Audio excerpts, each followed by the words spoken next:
You and me, we're gonna have a fight today after school. 3 o'clock in the parking lot. You try and run, I'm gonna track you down. You go to a teacher, it's only gonna get worse. Welcome to the Inland Sports Show. Your leader in sports in the Inland Empire. The Riverside. Now, here are your hosts, Pep Fernandez and Jeff Cora. Oh, it's Championship Monday here on the Inland Sports Show on Fox Sports IE 1350 AM. Welcome to your favorite show. We've got the Yucaipa T-Birds in the house. Jeff, I am so fired up as we celebrate the champions today and also tomorrow. Norco Softball will join us live in studio. Well, I'm glad these guys won, but I'd rather have the girls in here because they smell much, much better. Yeah, they usually do when the girls teams come in. A bunch of guys, and it's sweaty and stinky. But we love them anyways. Sweaty, smelly dudes. But we love them anyways. Yucaipa, your CIF Southern Section Division II champion, beating Beckman on Saturday night at Cal State Fullerton. So we will celebrate the T-Birds right here on the Inland Sports Show on Fox Sports IE 1350 AM. Our show is always proudly brought to you by our good friends at Spoiled Quick Quality Oil Change. You can spoil yourself and your car every single time you get your oil changed every 3 or 5,000 miles. Listen, you're looking up at your windshield. You're already way overdue. You made that trip to Cal State Fullerton. You're over your 3 months or your 3,000 miles. Get to Spoiled off of Alessandro Boulevard. Bill Navigado, we love you. A Feliz Navigado to everyone else out there. NBA Finals as well. Man, Jeff, give me a scenario where Cleveland comes back and wins one in Cleveland. Well, they get Kyrie Irving back. They can use weapons. They get Shaq coming out of extra retirement. Man. Yes, if they could play with 8 guys on the floor, they have a shot. There is no way in hell that they're going to win. They might get one at home, but they're going to definitely win. Golden State will win back at Oracle in Game 5. I don't know if you saw on Twitter, but Air Bud offered his services. Air Bud, the dog? Offers his service to Cleveland. Well, he probably shoot a little bit better. He has probably a better mindset than our guy JR. Exactly. He would have called timeout. Better focus. Yeah, much more focused than definitely JR's. Well, the Warriors won Game 2 last night. Final score 122-103. So now Golden State leaves the NBA Finals 2-0. Steph Curry, man, NBA Finals record 9 3-pointers in that game. I guess we'd expect nothing less from Steph Curry and his nursing Under Armour shoes. He was fantastic. LeBron almost had a triple-double. I mean, LeBron's basically carrying the entire world on his back. He looks disgusted. He looks tired. He looks worn out. He's already probably planning how his plot to get to the Lakers or the Rockets or the Sixers or wherever he's going to end up. But he just looks done. Like he's tired of J.R. Smith. He's tired of Tyronn Lue. If you think Lue calls the shots, he doesn't. LeBron James calls the shots. He's done. LeBron is, like you said, he is already 1 foot out the door. The question is, where will it be? We had somebody told us last week that it could possibly be Toronto. Tracy Murray, our guy, the voice of the UCLA Bruins and a longtime NBA veteran, says that he thinks that he's going to end up in Toronto. I believe he ends up in L.A., but I'll tell you what, let's talk about last night's game in a sense of, I think everybody forgot how good Steph Curry is. A 2-time MVP.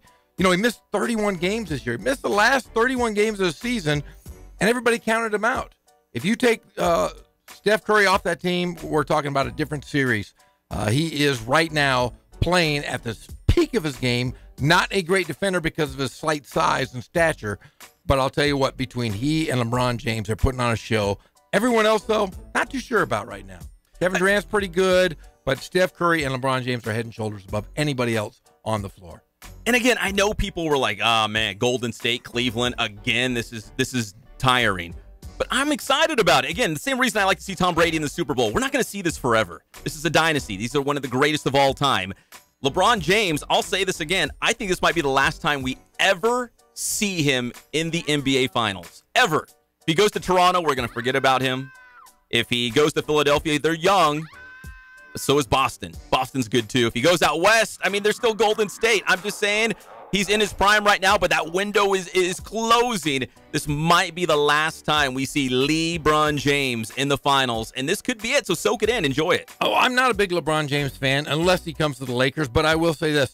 I do think he will make an NBA Finals again. I think he'll win maybe another couple rings if he continues to stay healthy. He's played 15 years of basketball.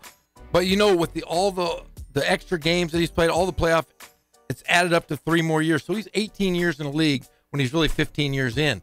His legs are going to be a little tired. I see that if he comes to L.A. or if he goes to another contender, he's probably not going to play as much because as long as he gets in the playoffs, everything is off the board, and he is that good to lead him to at least a conference championship. Well, if he goes to another team that already has talent, he doesn't have to do all the heavy lifting. Right now, he does all of the heavy lifting. He's got no help. Kevin Love's chipped in, and that's been nice. But his coach has been outcoached. His teammates barely show up. There's kind of bodies on the floor. If he goes somewhere else, and I can't believe Tracy Murray said this on Friday because I didn't even think about this. Tracy Murray really thinks he could go to Toronto. And Toronto they were the #1 team in the East during the regular season. They're already built to win, and LeBron James would not have to do all of the heavy lifting. But see, LeBron James is one of those guys that's a different animal. You think about it this way. He spends $1 million of his own money for strength and nutrition. He's always a physical specimen. He's rarely hurt. I think his strength, his conditioning, everything has allowed him to play this long. He has a home up in Toronto. They're building a home. Not a bad place to land because you do have 2 very good guards, and I'm sure somebody would want to come in, a big fellow would want to come in and play with LeBron James. I think the same can be said if he comes to Los Angeles. You're going to get Paul George. You're going to get possibly LeBron James and another big superstar to go along with that young core of guys.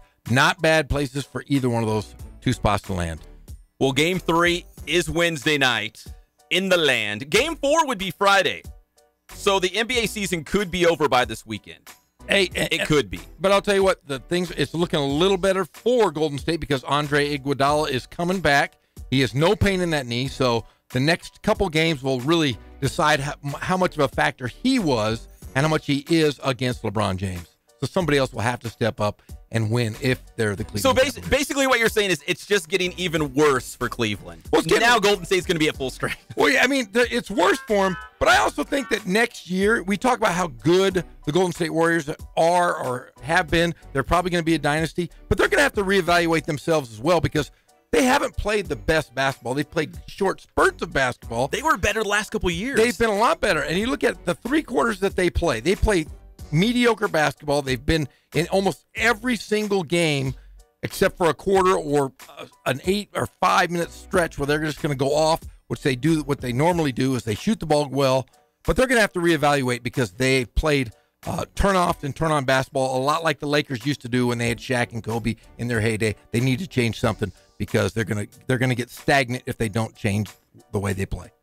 I'm still holding on to hope that LeBron's going to get one on their home floor, but I think that's it. I think it's a 4 games to 1 series. And they go back to Oracle and win it up there in the Bay Area. Yeah, win it on your home floor if you're Golden State anyways, right? Do it in Oakland. Win it on your home floor. You don't want to win it in Cleveland. No, you don't want to waste the nice confetti that they would have out there in Cleveland. You don't want that. You want the gold confetti from Oracle, not from Cleveland. All right, Game 3 Wednesday night in Cleveland to the Stanley Cup Finals. Game 4 is tonight. Washington leading Las Vegas 2-1. The Cinderella story of Las Vegas. Oh, we don't want to see it to end. We want the Golden Knights to keep doing this. But Alexander Ovechkin, one of the biggest stars in the game, he's got Washington up 2-1. Again, Game 4 is tonight. I think they dropped the puck at 5 o'clock. So in our final hour, we'll have live updates right here on the Inland Sports Show on Fox Sports IE. Yeah, and think about this. Neither team has really done much in the past. But I'll tell you, it'd be nice to see Las Vegas, win their first year. But the Caps, though, they haven't done much either for the last few decades. There's been no winning there, so it'd be nice for either one of those teams to win. If you're a Washington fan, you're like, that's no fair. Like Las Vegas, their first year in the league, that's no fair. They're already in the finals. They get a chance to win and hoist Lord Stanley's Cup. And here's a long-suffering franchise. I mean, I'm a Sacramento Kings fan. I'm a 49ers fan. Like we had our heyday with the Niners, but man. They're a lot like the Kings, that's for sure. At least Washington's in the finals, man. If the Kings even got a sniff of the playoffs, I'd be doing backflips. Yeah, that's not going to happen. To the diamond, Clayton Kershaw was back, and now his back has him back on the DL. That makes sense? Oh, let me say that one more time. Clayton Kershaw was back for the Dodgers. He had that bicep tendonitis, but now he's back on the disabled list because he's got a strained back stiffness. So, and they're saying maybe it was because he did not have a minor league rehab assignment. So, with that said, blame it. He was not at the Quakes. Hey, don't blame it on the kook. No. 'Cause he might still end up in Rancho Cucamonga before this is all said and done. So if they actually send him out on a minor league rehab assignment, I know AAA is Oklahoma City, but the convenient choice is always the Quakes because they're so close. And they can send him out there, and they've done it before, suit him up in a Quakes uniform and let him go for it at the Coug for a couple innings, get that back worked out. Oh, they're saying now he's going to be out at least a month. So similar to what happened last year, maybe they can rally around him and get that pitching staff back in order. You know, all 5 guys were down at one time, so maybe we'll see a little more of Bueller, and maybe he can step up. He's been great. It'd just be nice to see some of these minor league guys get a little chance here before the All-Star break, if the Dodgers can stay in the heat of things. Oh, they're staying in the heat of things, Jeff. They beat the Rockies yesterday, 10-7. They sweep Colorado. 3 runs in the 9th. Yasmani Grandal hit a home run. Max Muncy had 2.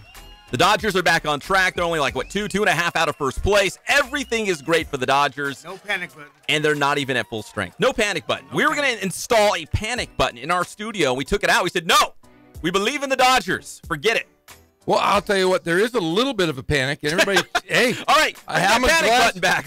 Here's Cody Bellinger is not playing baseball like he did last year. 39 homers. Not the same guy. This year, striking out. He's got 58 strikeouts already for 212 at-bats.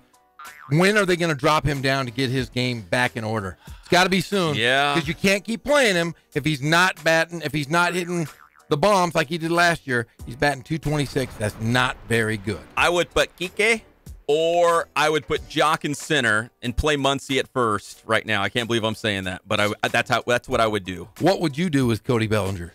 You got to drop him now. You got to get him some reps. He's not right, that is for sure. They did it to Yasiel Puig, but that was a different story. He was like a wild horse. You got to break a wild horse. But I don't know.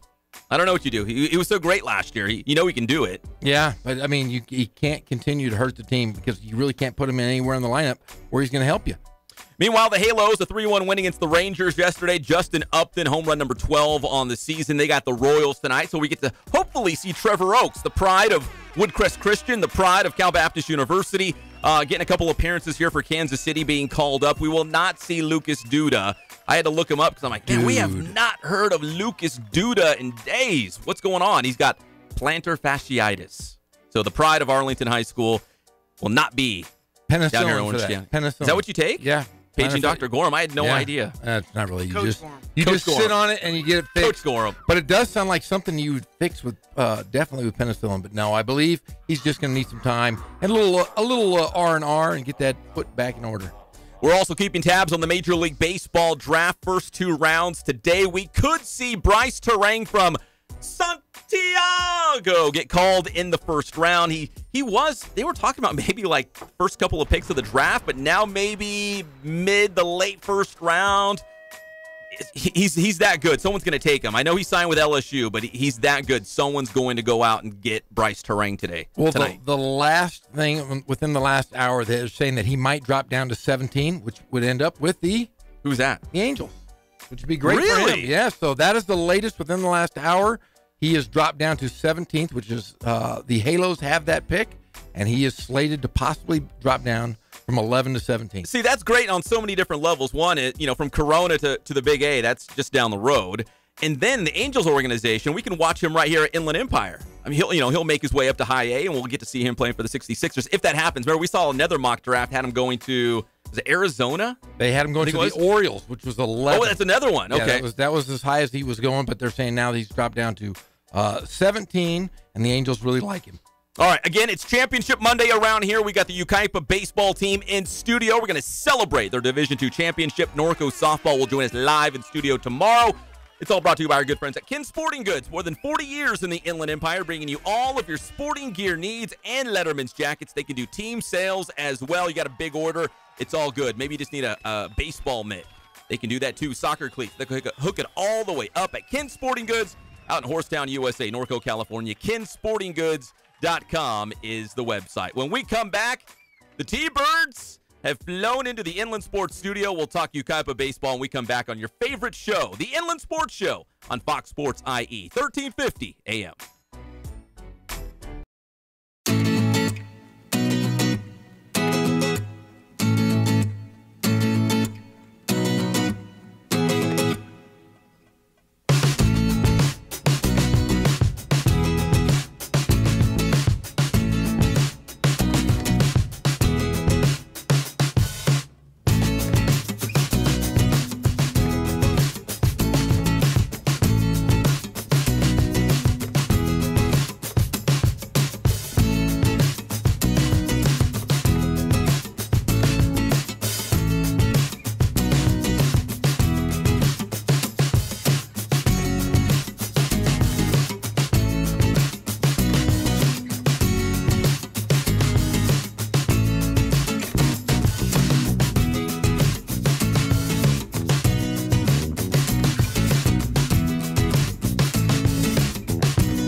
focus on the customer here.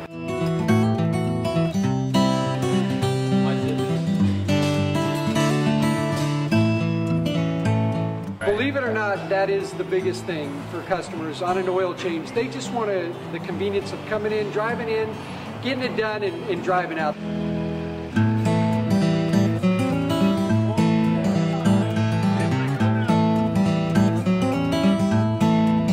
We just greet them, get them going, and they're done in about 10 minutes or so.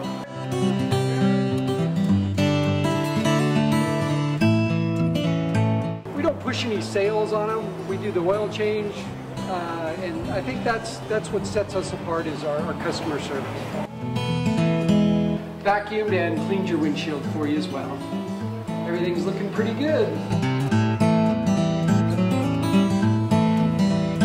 You come into us one time, believe me, we'll spoil you and you'll be ready to come back the next time.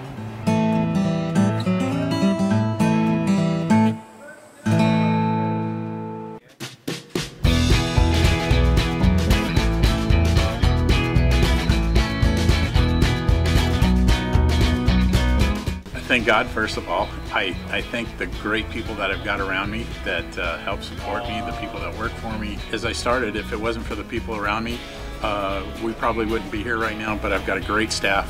I've got great people that do stuff for us outside the store, and we've been very, very fortunate.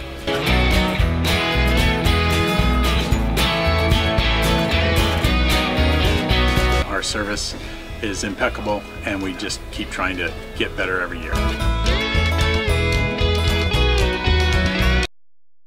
Online stuff for your teams, as well as, like I said, the screen printing, the embroidery. We also have 3 women that do extra sewing for us, like tackle tool on uniforms, or the bling or rhinestones for different shirts for the ladies. That's why we have certain racks just for certain schools, and the fun about that is that it turns into other schools that may come in here that aren't as close, that we can do stuff for them as well. We've had very, very good customers throughout the years, and it's just been a blast.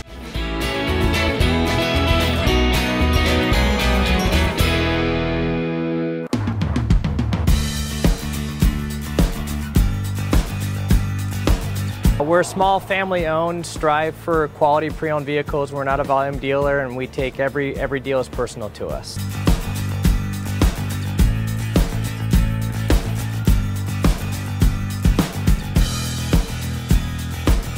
We're a low-stress environment. We're not a pressure sales house. If you want to shop us, you're more than welcome to shop us. We have, like I said, great rates, competitive financing, a lot of one-owner, clean Carfax, clean title vehicles.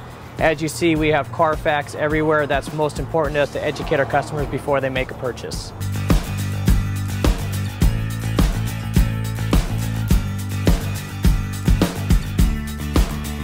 We're right off of Ontario, right off a couple exits off the 15 freeway, off Cajelco, off El Cerrito, and we're right on the main drag going into Dos Logos and the crossings.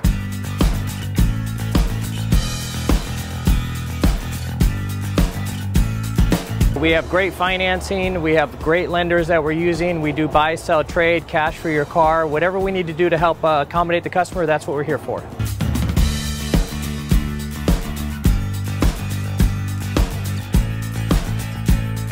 We have a little bit of everything. We start at about $69.95 and go all the way up to $100,000. We have Escalades, we have commuters, we have pickup trucks, we have Jeeps, sport utilities, and if we don't have it, our specialty is finding you exactly what you're looking for.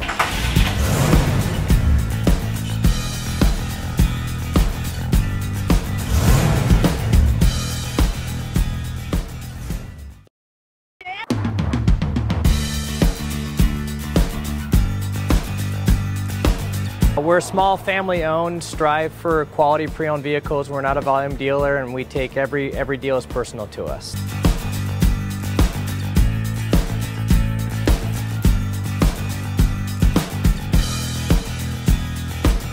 We're a low-stress environment. We're not a And welcome back to the Inland Sports Show on Fox Sports IE 1350 AM. We're here every single day from 3 to 6 p.m. talking Inland Empire sports and national headlines. We're brought to you by our good friends at Boost Performance Training. Check out Boost Performance Training with Coach Ray Bass. Lacrosse, golf, track and field, you know they do football. Follow them on Instagram and Twitter. See all the cool things that they're doing at Boost Performance Training with Coach Ray Bass out there in Corona. BoostTrainingSystems.com. All right, we're celebrating the T-Birds today. Walking around Yucaipa Boulevard with my Yucaipa shirt, sticking my chest way out. Proud of these guys. Coach Grajeda, some of his T-Birds in studio with us, including the great Tyson Heaton, who whirled a gym in that championship game. Coach Grajeda, first off, man, this is kind of a loaded question, but just how proud of you are of this group and just being first year on the job. And, man, it's like a dream season, right? It's been a Cinderella season. So get up right on the mic for me. I'm loud, so I apologize. Right. It's been a Cinderella season for sure, but we did set out to do this. We talked about it in the fall, and we just stayed on them as a coaching staff. So we knew the footprint, if you will, the blueprints was there. We just made sure we pitch the pitch and get it done. You took on Beckman from Irvine in that championship game in Division II out there at Cal State Fullerton. What did you guys have a certain battle cry throughout the playoffs, something that you kept preaching to these guys, like, guys, if we could just do this? I know there was what the word execute, right, was on the back of the shirts. They hear it a lot, and they're probably tired of it at some point, but we talk about executing a lot. It's going to be an execution in a game that wins it, especially a tight ball game. We talked about it back in October. I want to say October 1st. We had a fall game against Marina Valley. Really good team, actually, playoff team. Yeah, played in a championship game. And they played really well, and they beat us on an execution. We talked about how important that was going to be moving forward, and they saw it firsthand. Did a really good job with it. All right, Tyson, let me ask you about that championship game against Beckman, because got off to a little bit of a rocky start, right? I mean, but you were able to settle down. You went the distance. Talk about the start, how the game began, and then how you were able to just kind of get back on the saddle and ride that thing all the way to the end. Yeah, well, it was off to a little bump of a start, I guess. But, I never lost my faith in my team. I knew we'd come back, and I knew we'd put up runs. We always put up runs late in the game. I never lost my faith in them. When you're warming up, are you one of those pitchers where you're like, man, I feel really good today, like I'm going to have a really good outing? Or maybe there's some days you're like, man, I feel like I don't got it, and then you take the mound and you're like, wow, I'm actually doing really well today. What kind of game was it going into? Were you feeling great, or what was going through your head? Yeah, I was feeling good. I was feeling like I was feeling good. I usually have this routine that I do, and usually gets me loose and gets me going before the game. So, yeah, I was feeling good. Coach, playing in a park like Cal State Fullerton, obviously a lot of tradition there at that stadium, as opposed to maybe some of the high school diamonds that you play at. Is it different when the surroundings are different? The crowd is bigger. You're playing under the lights. Or were you under the lights? I think maybe the lights came on at the end, but no, we weren't under the lights. But probably for the kids. I mean, I've coached college quite a bit. It's my second year as a head high school coach. So for me, I felt pretty good, but I know my guys, it took them a while. You could see that in the first 3 innings, just routine stuff. They made a little bit more than it was. We had a saying that we posted above the bat rack, and it said, "Don't make the moment bigger than it is. Just execute in that moment." And we slowed down. Less was a lot more for us after the 3rd inning because they were amped. They were ready to go. It was almost like a football kickoff. They were ready to go, but we needed to slow down and think about what we were doing. So the energy was good. Was just thinking about playing the game the right way. They locked back in about the 4th inning. What was game day like? Did you have a certain routine, like, hey, I want the guys to get together early, we're going to break bread and eat together? I mean, we've been on the road for, it seems like forever. I mean, and so we had the one home game, and then we got in the routine of getting pizza, eating pizza, getting on a charter bus. They put the tunes on, and then wake up after a nap, and then get locked in and start doing the routine. So they got really good with that. So we had another charter bus. Thank you, Matt Carpenter, AD, Shad Kirkland, our principal, for that. We did the same thing. So we got going on it. And once they got into the stadium, walking up the ramp, they really didn't spend a lot of time looking around. They kind of got right back into the routine. We started hitting a hole right away. We just didn't want to get out of a routine. It was another game for us, and we were going to make sure we were ready. So they did a really good job. They weren't overwhelmed with it when we got there. We're talking with the Yucaipa baseball team, your CIF Southern Section Division II champions, 8-1 winners over Beckman on Saturday night at Cal State Fullerton. Coach, something that we touched on that's probably worth revisiting is the fact that, even going back to fall ball, you played some really good teams. You're talking about, we're talking modern day, Olu, some of those schools. Could you see the writing on the wall that this was a pretty good group, that you had some talent? Like, certainly the cupboard wasn't bare, that this is a team that could maybe put it together for a championship run like this? There's a lot of really good athletes. I mean, there really is. I mean, the outfield, at one point, we had about 8 outfielders. We were down to 6, though. But all of them, we had about 5 of the 6 are sub-7 runners. And when you go to recruit for college, I mean, 3 of them were 6-7 runners. The infield was very good. We just had a freshman commit that's on our JV team that was with us on the roster, Caden Huber, that's going just committed to USC. So there's a lot of talent. But I think the biggest thing was putting a lot of guys together that hadn't played a lot. And I'll give you an example. Like, Gavin Norris is in this room right now, played football last year, but didn't play for much half of the season. He hit 4th for us and did a great job. And then you have Jacob Riga that took over the center field spot for us and played football, was a part-time guy, and was just a key piece for us. You like your football guys, huh? Oh, I love them. I think they're great. Coach Price has done a great job with them. They're very well disciplined, and they get after it. So I like 2-sport athletes, always have. Another player for us, Jacob Davila, he's in this room somewhere. I've used him everywhere. He can play short, permanently put him at 3rd and 2nd base, really, really good defensive player.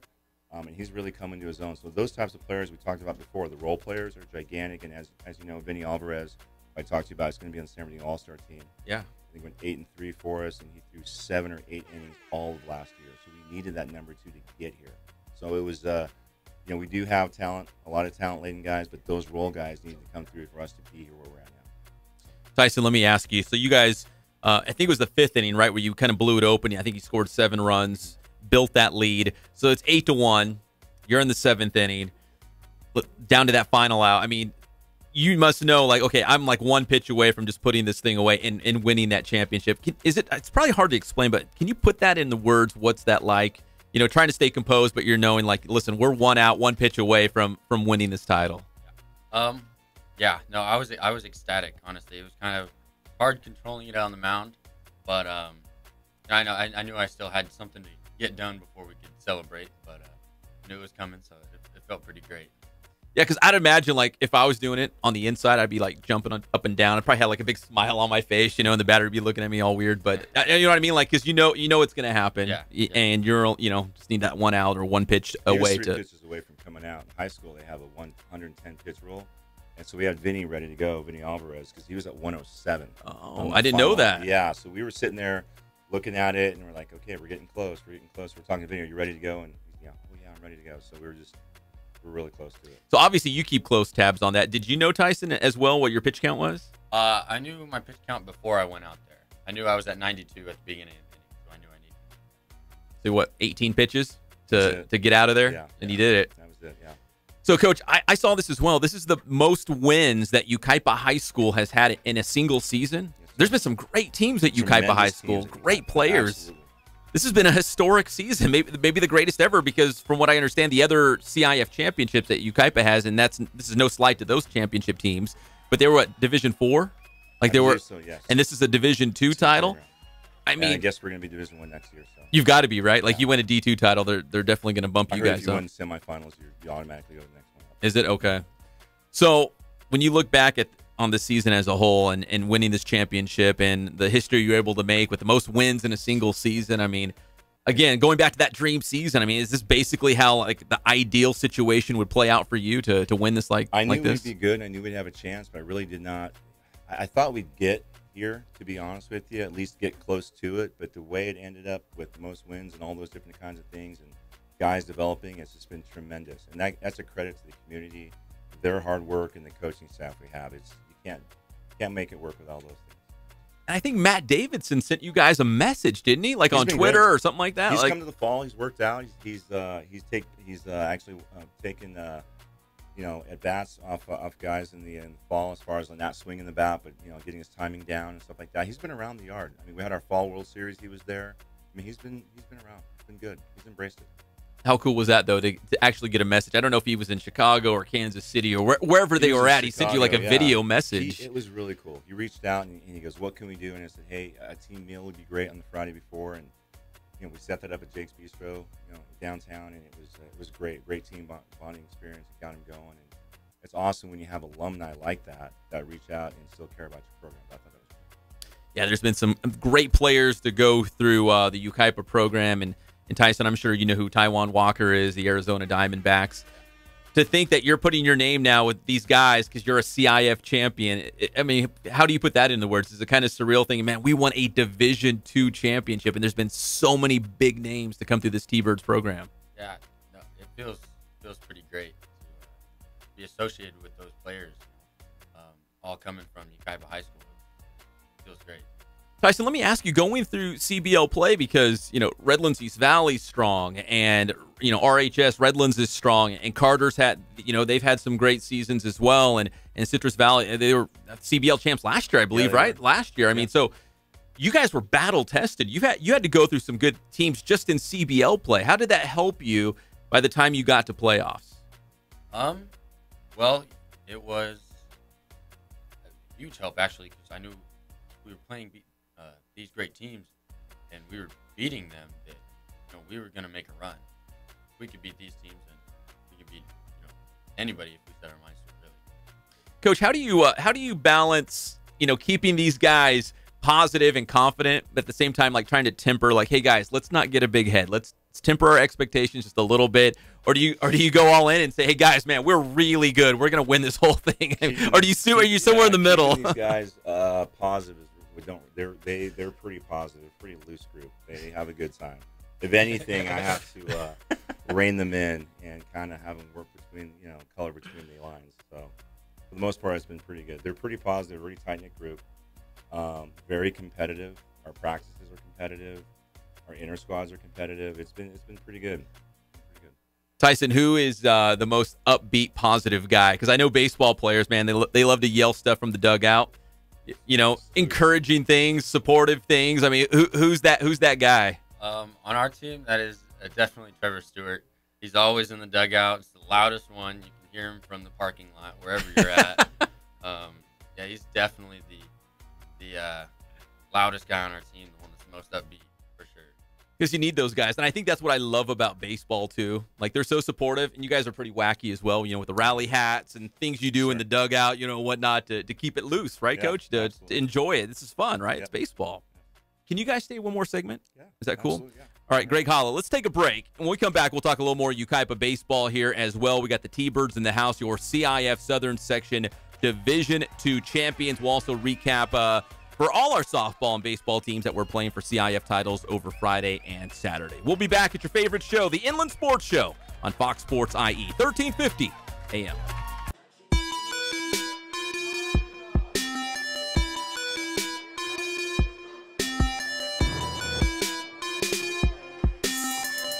I played once upon a time at Centennial High School. I was actually on the first ever CIF championship team back in 2000, and then my senior year we won it again.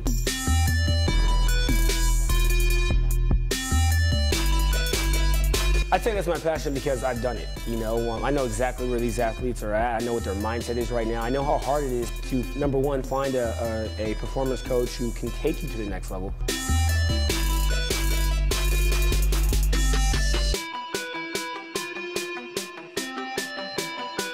What sets us apart has to be, how we work with our athletes and what we know.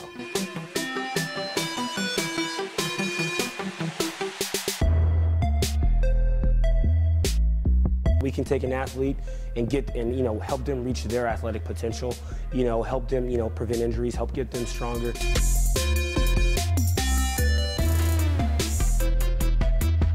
I know every single athlete who steps into this gym. I know exactly where they're at, and I'm going to progress them every week. If you're not getting results, then, what's it about? We're going to deliver something that's measurable, in terms of speed, power, strength, agility.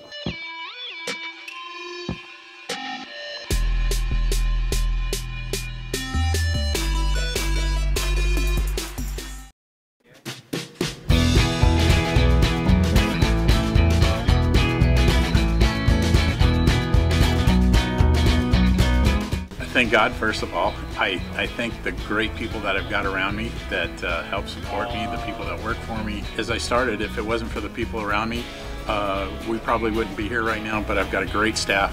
I've got great people that do stuff for us outside the store, and we've been very, very fortunate.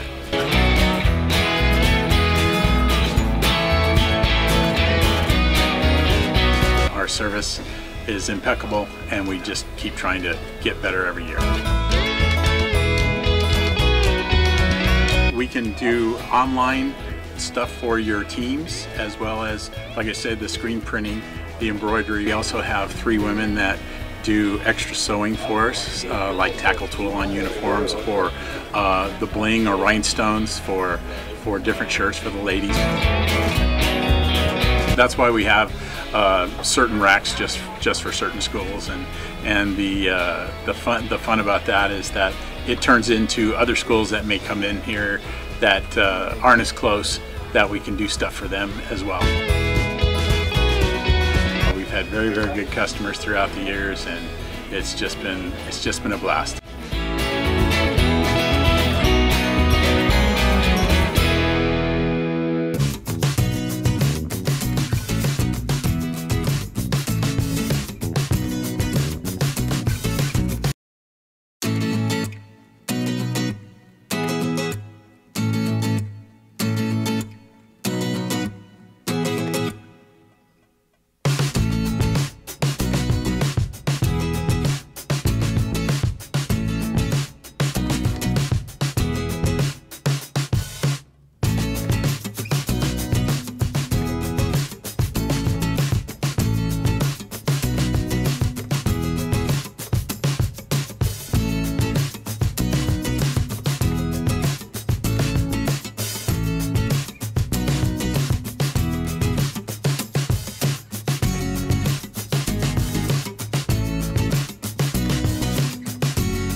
We're back to the Inland Sports Show. Here are your hosts, Pep Fernandez and Jeff Corum.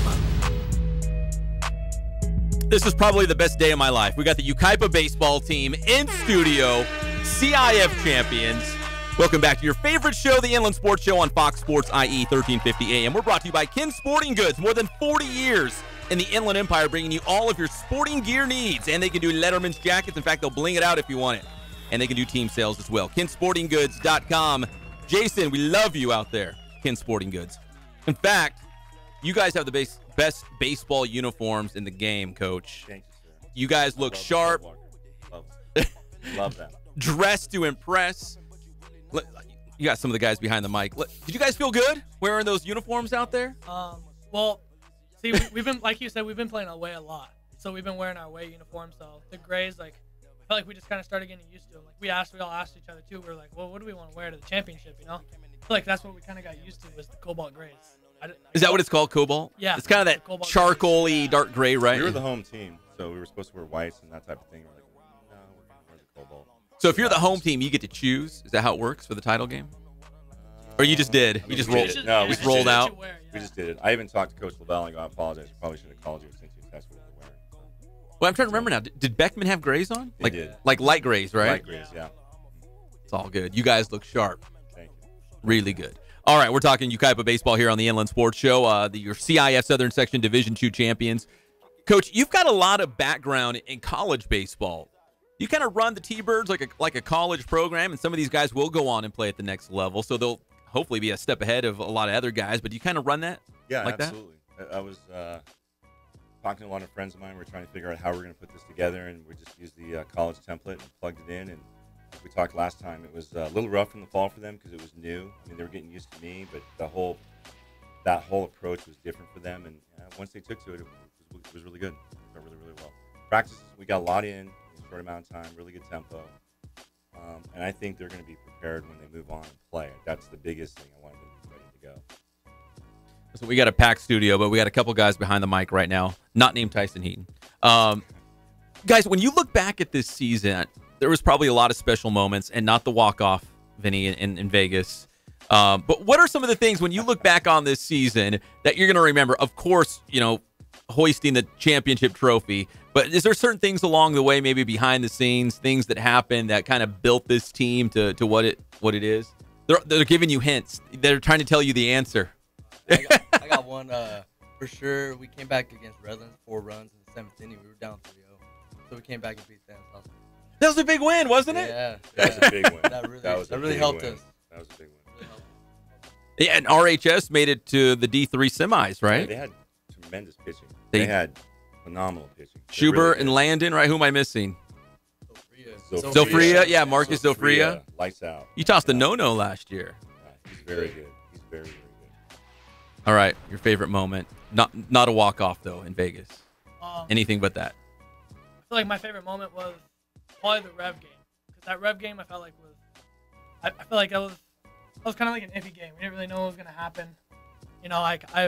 I just remember that game well because I wasn't pitching too well before that, and I remember just coming to that game. That was the game that was like the stepping stone, I felt like it clicked. Turning point, right? Yeah, the whole team right there.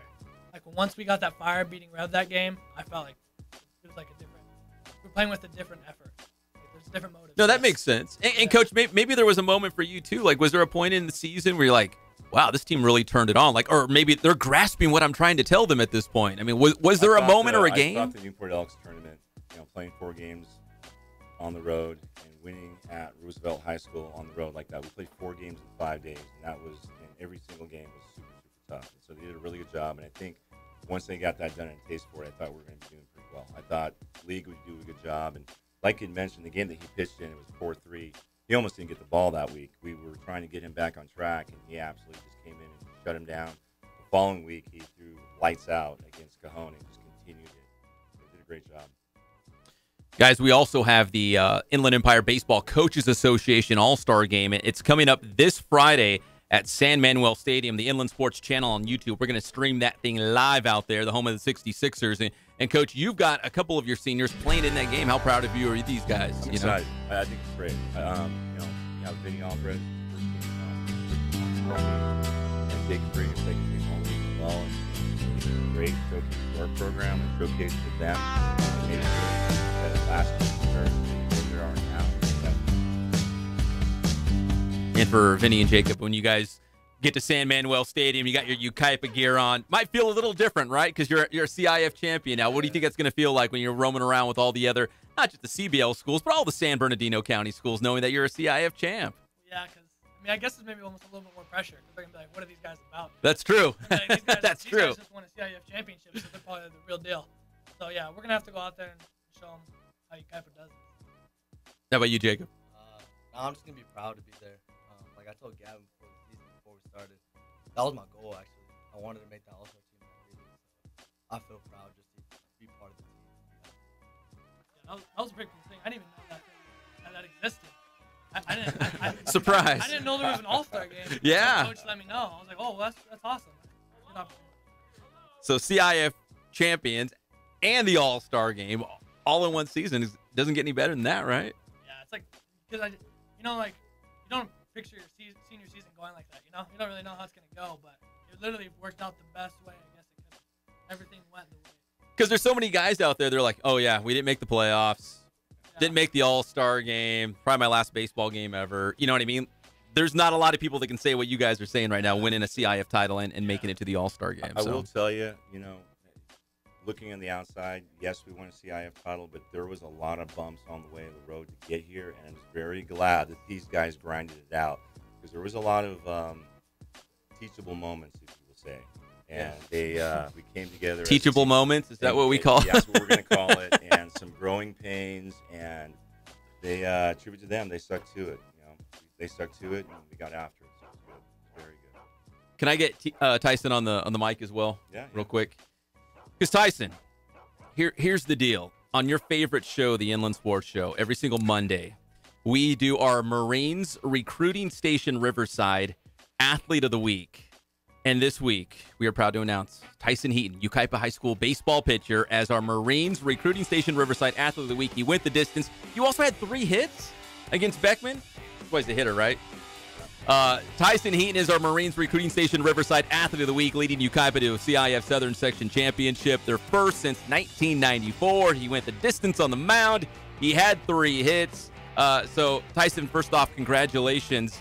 Again, I know you're only a junior, so you're going to be coming back again. But when you look back at this season, the CIF title, you've probably winning numerous awards along the way. I mean, you're only a junior. Like, how good does this season feel?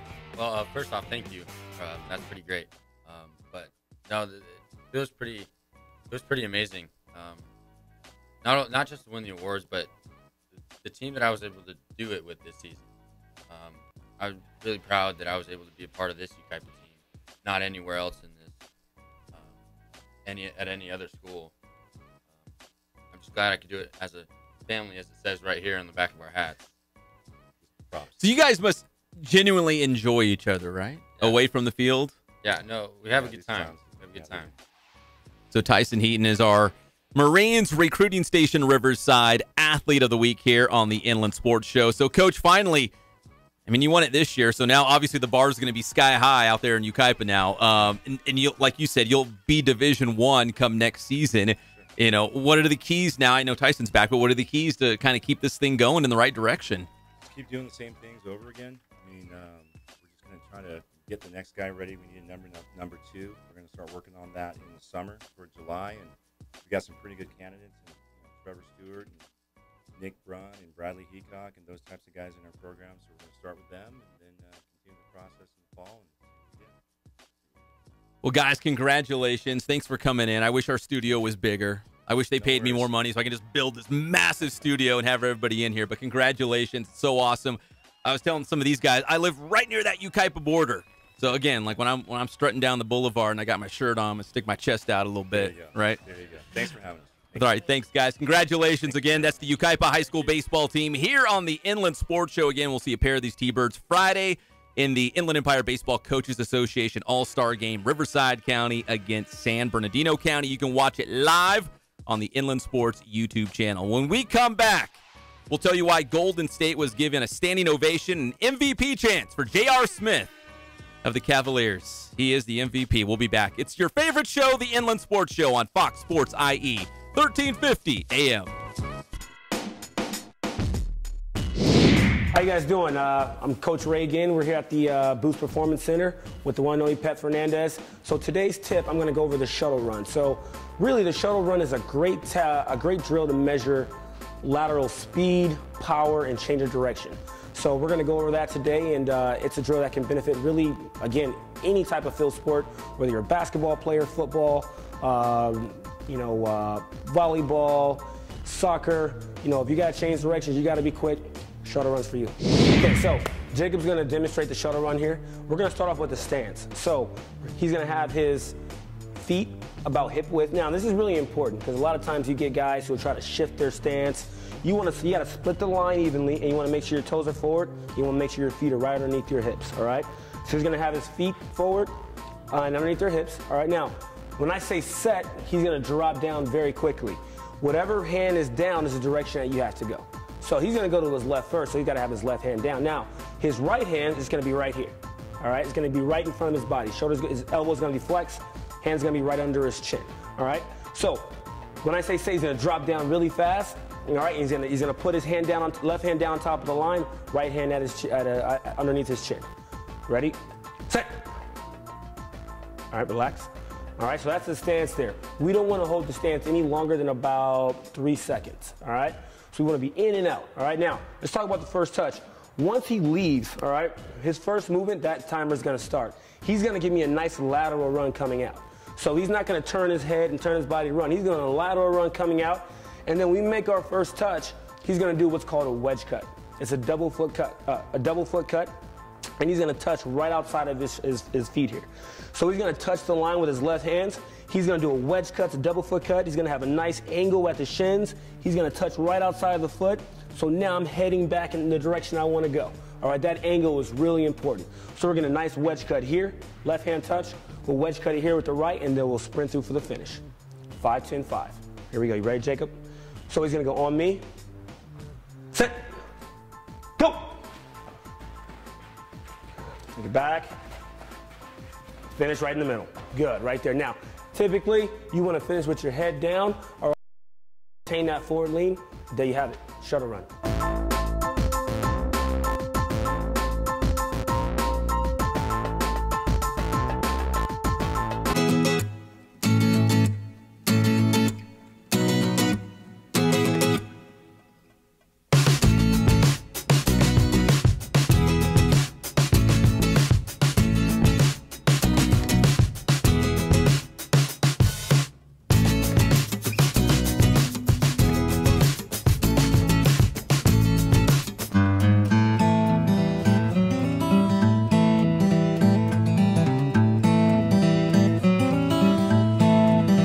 Focus on the customer here.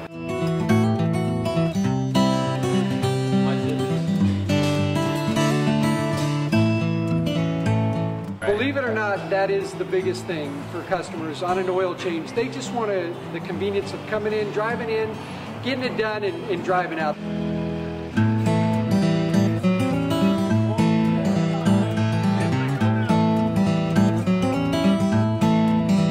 Just greet them, get them going, and they're done in about 10 minutes or so.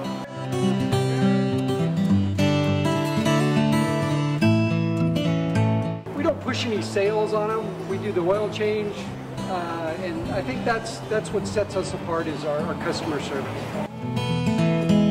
Vacuumed and cleaned your windshield for you as well. Everything's looking pretty good. Come into us one time, believe me, we'll spoil you and you'll be ready to come back the next time.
are your hosts, Pep Fernandez and Jeff Gorham. We are back here on the Inland Sports Show on Fox Sports IE 1350 AM. We're brought to you by Spoiled, quick quality oil change off of Alessandro Boulevard. I know you're overdue. You know it too. Trying to give you a guilt trip right now. Go get your oil changed. You don't want to break down on the 91. It's getting hot out there. It's almost 100 degrees. You don't want to be on the side of the 10 or the 15 saying, man, Spoiled. Yeah, Greg Holloway. They treated him like a king, and they didn't even know he was a big-time star. They just did it because they love everybody at Spoiled. Spoiled, quick quality oil change. All right, we got to talk NBA Finals. Hi, Pep. Good to see you, buddy. How are you doing? I'm doing great. Got a nice little rest there for a minute. I was hanging out. We were celebrating the champions. It's a championship week around here because we got Yucaipa winning baseball. We're going to have Norco softball in studio tomorrow. They're cute. And then we're going to have Golden State, the NBA State champions, Warriors. by the end of the week. Holy cow. They're going to come in studio? Sure. I want It's Swaggy their P favorite show. only. Only Swaggy P. And David West, does he still play for him? No. Yes, I think he does. I think David West still does. David West? I want David West That's and breaking Swaggy news. P and that other guy, Zach Pachulia. What about the Loon Dog, Looney? Nah, I What's don't his care name? about him. Davon Looney? Hey, Pachulia, is that his name? Pachulia. He played. He has a giant head. Yeah. And I looked him up this yesterday as I was sitting on my couch. He's got a good-looking wife. Can you believe that guy who has a big anvil head has a gorgeous wife? His eyebrows are bigger than she is. No, I've seen him. He's straight Australopithecus pakinensis, man. Like, I've seen him. He's got that super orbital brow. ridge. The big Yeah, brow. Big the brow. super orbital ridge is what it's called. He's got giant features, and he's a scary-looking dude, but I would love to have him in studio with us. Work on it, Pep. I'll see what I can do.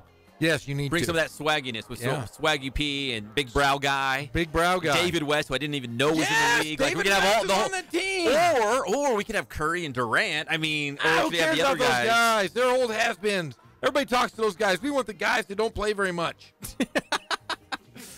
All right, listen, we're going to talk NBA Finals. Jeff, did you also bring a friend in studio? Like, I did, but I there's can't. so many humans and people around. Is he our friend from COD, or is he somebody else? Someone else. He's a friend of the program. He's a friend of ours. He is the sports He's information. not on camera right now. No, but we can make him on camera. Yeah, he is the sports information director. He is Brian Sylva, and he's a friend of the show. Great dude from out there in the desert. He loves Spoiled. He loves NBA. I need to stop by Spoiled. Did I give you a guilt trip? I'm telling you, dude. Yeah. I mean, after Greg Hollis' sell right there, I'm telling you, man. All I want to know is this. When it gets to this time of the year, it's 115 damn degrees out there. It is. It only gets hotter from here on out. What the heck do you play in the heat out there? What can you do? Canasta, checkers, shuffleboard, and anything else that involves people being over the age of the temperature, which is 115. But I will say this. There's only 2 schools that I've ever been to that have a driving range on campus. Can you name the other school besides COD? Cuesta College. Saddleback has a great, Oh, yeah, that's right. Saddleback has a great driving range. And I'll say this, if I was to take a job anywhere as a sports information director, you always would want to be a place where you can go out and hit golf balls at any given time. That's exactly right. Greatest place. I've got a card in my desk drawer that allows me essentially 2 buckets of balls a day, and so I get an opportunity to go out there and terrorize the poor guy who's trying to clean up the golf balls. I feel sorry for him. Is that the lunch break? Yes, Go out there and exactly. Now, has your golf game improved since you've been out to COD? Based on my last game, which was last Wednesday, no. Oh, but that doesn't mean that I haven't tried. You know what? Something I heard about COD, and maybe Brian Sylva can bring some clarity to this. This is very strange and random. Carson Daly, yes. Did he play golf out there or tennis or something like that? He was, if I remember correct, he was definitely a student. And because his mom is a big socialite who just recently passed away. Yeah. Oh, really? Yeah. I didn't know that. Yeah, and so he's actually from that area. He's from that area. Okay. Yeah. And I don't recall specifically if he did play tennis, but he was associated with one of those 2 programs. I'm still kind of getting through that history. He was a golfer. He played against Tiger Woods in high school. That's right. So it's probably COD golf. Yeah, I would think so. Who is the most famous athlete to come out of COD? College of the Desert, by the way. Oh gosh. All those rich, fancy, all the country club sports. No, golf, if you can play golf, tennis, and now you guys have beach volleyball. Yes. How in the hell do you have beach volleyball when it's 1,000 degrees out there? Dude, not only do we have beach volleyball, and by the way, I am avoiding the question. I'll get back to you on that. Let me Google that. Hold on Let me Google that real quick. But not only did we have beach volleyball this first season, we sent our number ones team, because the way beach volleyball works is you have 5 teams of 2 players, and we sent our number ones team to the state finals in our first year. To the state finals? Yeah, to the state finals. Who did they play? Do you remember So they ended up in the first round. They ended up playing Riverside City. Their number ones team. So you have a team final, and then you have an individuals final. They were in the individuals side, and so they played Riverside City. They played Gavilan, which is up in Gilroy. Gilroy, that's correct. Yeah, garlic capital of the world. Oh yeah, Gilroy. The Garlic Gavilan. Festival. Strong in the beach volleyball game. That's right. And then I completely apologize. I don't remember the third team they played, but they played 3 teams on that day. They ended up, unfortunately, Aren't losing. you the SID? Yeah, I know. Dude, it's been like 3 weeks since it happened. Well, actually, yeah, it has been 3 weeks since that happened. And it's one of those things that, thanks for putting me on the spot, buddy. You're welcome. I'll send the check shortly. And that's by the way, that's an homage to his stature as opposed to the time frame. But the point being that usually once a sport ends, I'm like, what sport do we have? What's next? What's next?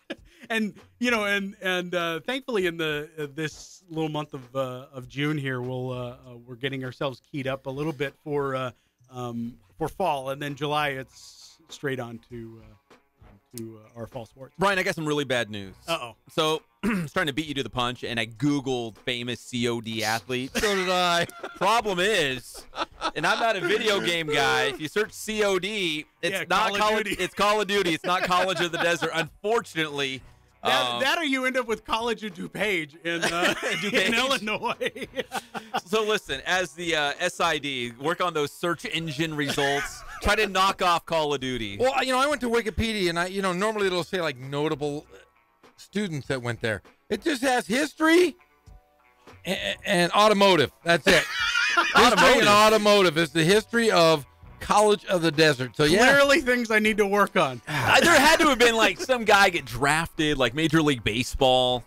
I don't know if the desert's a big basketball hotbed. Not really. Or hockey, but I'm thinking baseball, maybe football. Maybe there's an outside chance of football. Oh, who's the boxer? Desert Storm. Timothy Bradley. Yeah, Tim Did Bradley, he go to COD at all? No, he did not. He should. He can still. He can enroll. There's still That's time. right. Yeah, 12 units. You can be a full-time student. They got a lot of geology studs, big time in the geology field, because they like to study hot rocks out there in the desert. Yeah, rocks and sand and dirt. That's right. And a sheriff's academy. So. There you go. There's lots of good things. Maybe they don't produce all these professional athletes, but that's okay.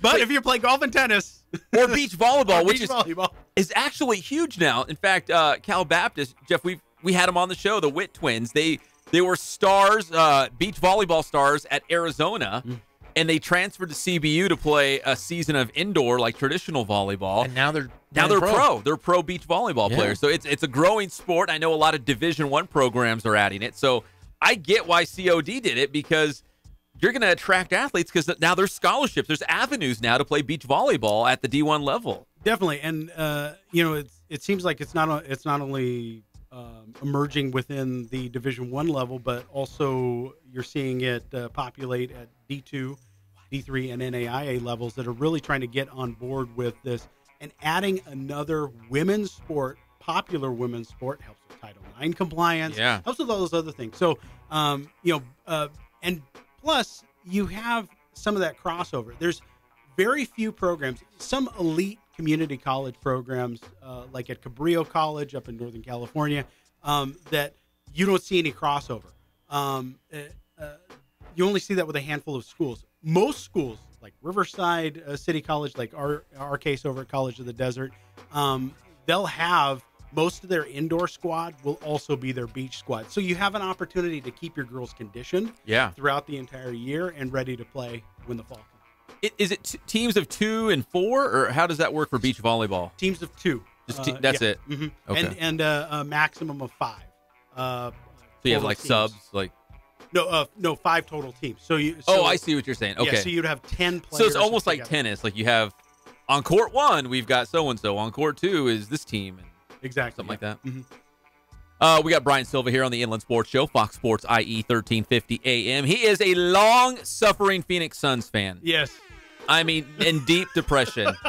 I'm right there with him. We hang out. We just cry together most days. Hey, my two teams are awesome.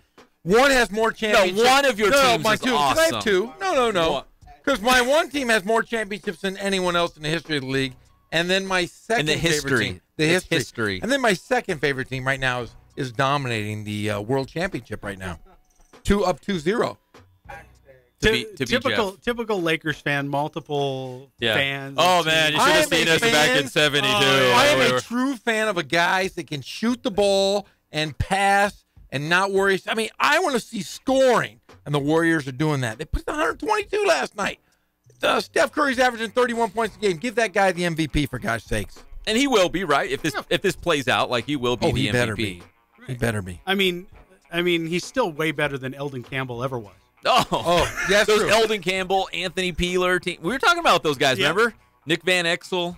I think Vlade was on those teams before he turned to the good side. Before he went to became a chain smoker and running the Sacramento Kings. Hey, Vlade likes to party. He does. Vlade, he likes to party, right? Yes. All right, so J.R. Smith, they love him in Oakland. I'm not going to beat around the bush. They love him at Golden State. Problem is he plays for the Cavaliers. Right. That's the deal. So he plays for Cleveland, but Golden State loves him because he's a real bonehead. And not only did they give him a standing ovation when he was introduced by the crowd, introduced by the PA announcer to the crowd, but also they were chanting MVP at the free throw line. Jeff, have you ever seen anything like that? And that's a good sense of humor, I would guess, by the Golden State fans to play it like that. No, I've never seen that. In fact, chanting MVP, and I'll tell you what, he needs to be relegated to the bench. He only had 5 points last night, 2 of 9 from the field. Something has to be done. You got Kyle Korver, who did nothing last night as well, but you're still going to get more out of him than J.R. Smith. J.R. Smith right now, his head isn't into it, and I think compounded with what he did in game 1 and game 2, you've got to go to that bench. Go with the younger guys. Maybe go Jordan Clarkson at the 2 spot. Maybe Green at the 2 spot as well, but they're getting nothing out of J.R. Smith right now with the Cleveland Cavaliers. Is it what's his face? Rodney Hood? Is he hurt or anything, or is he just not Rodney good? Hood is not hurt. He only played 4 minutes. He had 2 points, just 3 less than J.R. Smith. But Kyle Korver who's been pretty good for him. He's been their 3rd best player besides Kevin Love. They got nothing out of Korver last night. 17 minutes. Didn't hit a shot from the field. Only 1 of 1 from the free throw line. And Larry Nance Jr. had 6 boards last night, so I'm thinking defensively he's got to be a decent player. I mean, in that particular role. He just can't score. The only thing is what they're gonna do is they're gonna force him to shoot jump shot after jump shot after jump shot. And right now it does look bleak for Cleveland. But going home, maybe a little momentum, a little anger from what happened in game 1 with the referees. Maybe Cleveland can salvage a win here over Golden State. But Golden State right now, their guys, Kevin Durant, 26, Steph Curry, 33, and Klay Thompson, who's really on one leg right now, has 20 points, and they're bringing back Andre Iguodala. So Andre Iguodala will play game 3, so that puts Golden State at full strength when you can bring Sean Livingston off the bench. And I'll tell you what, Bell has been playing great defensively for Golden State. All right, we have our first pick in the Major League Baseball draft. We do. You guys are wondering. It's not Bryce Terang, unfortunately. But you know what? There was conversation that he could be a number 1 overall pick. It's Auburn pitcher Casey Mize going to the Detroit Tigers. So, again, when they make these picks, I know there's a lot of hype around some of these guys, and that's great. But it really takes 3, 4, 5 years to see if these guys are actually going to pan out. Are they going to be big league stars, or just some guy that was drafted and they'll get a nice signing bonus and they'll carry on with their lives and we never hear from them again? But Casey Mize out of Auburn, number 1 to the Detroit Tigers. Again, we're going to keep close tabs on the draft, because if If Bryce Terang out of Santiago gets selected, we will let you know first.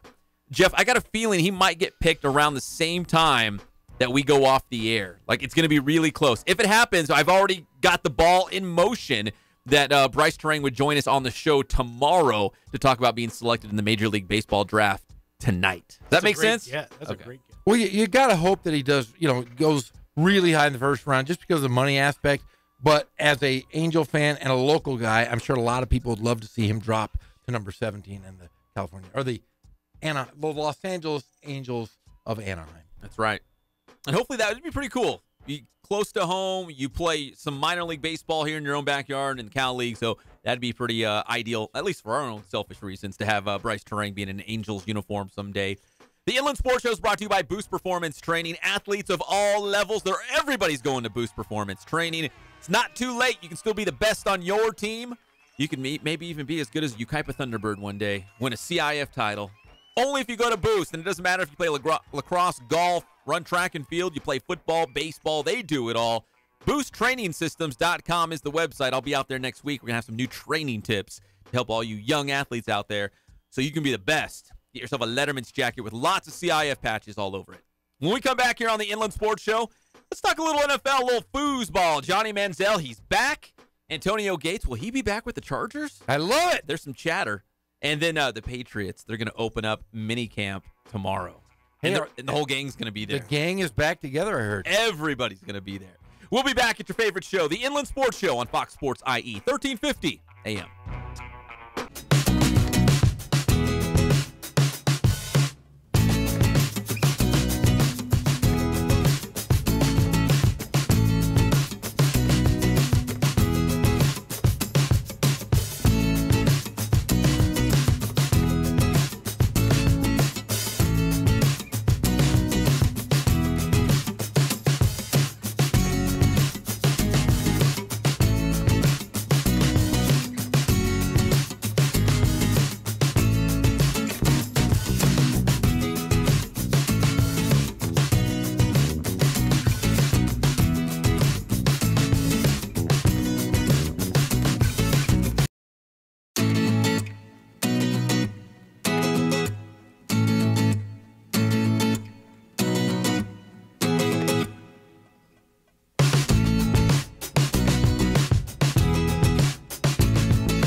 I mean, anything for Salinas. We're back to the Inland Sports Show. Here are your hosts, Pep Fernandez and Jeff Gorham. Welcome back to the Inland Sports Show. This is Fox Sports IE 1350 AM. We're here every single day of your life, live and amplified from 3 to 6 p.m. Jeff Gorham, Greg Holla, I am simply Pep Fernandez. We're brought to you by Catalano Motors in Corona off of Temescal Canyon Road. You can buy, trade, and finance. They've got weekly specials where you can save thousands of dollars. So you go over there, you pick out the SUV or the truck or the car that you want. You have so much money left over in your wallet, you can do all sorts of things. Jeff built a reading room. I might build a nice garden with some peppers. I don't know. There's so many things I could do. Could you grow some sausages and some peppers? The sausage tree? Grow some sausage. So, Brian, if you had all this extra money, if you went to Catalano Motors, CatalanoCars.com, what would you do with all the extra money? If you had just had money just left over, is there something in your life you're like, man, my life would be complete if I owned a donut shop or if I had a slide for my pool? What would you do with some extra money?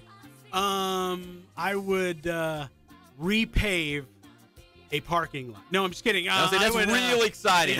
Wow. Come on. You live life in the fast lane, don't you? Oh, man. Glamorous.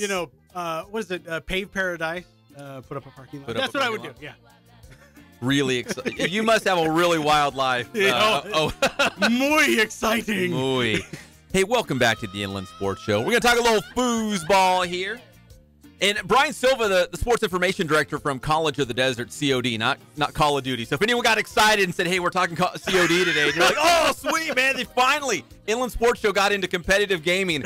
Sorry to disappoint you. It's just Brian Sylva over here from COD. But you're also a football fan. You're also a Canadian Football League fan? Yeah, so real quick story. My wife and I went and traveled through Eastern Canada, and it just so happened that we were in Montreal one night and caught a Montreal Alouettes game. Oh, they were playing the Alouettes, of course. Right, and they were playing the Ottawa Red Blacks. And I'm like, dude, I love this. There is so much offense in Canadian football. It's awesome. 3 downs and out. I mean, you cannot be not successful in the Canadian Football League. It's awesome. It's like they force you to throw the ball. The field is bigger. There's an extra guy on each side.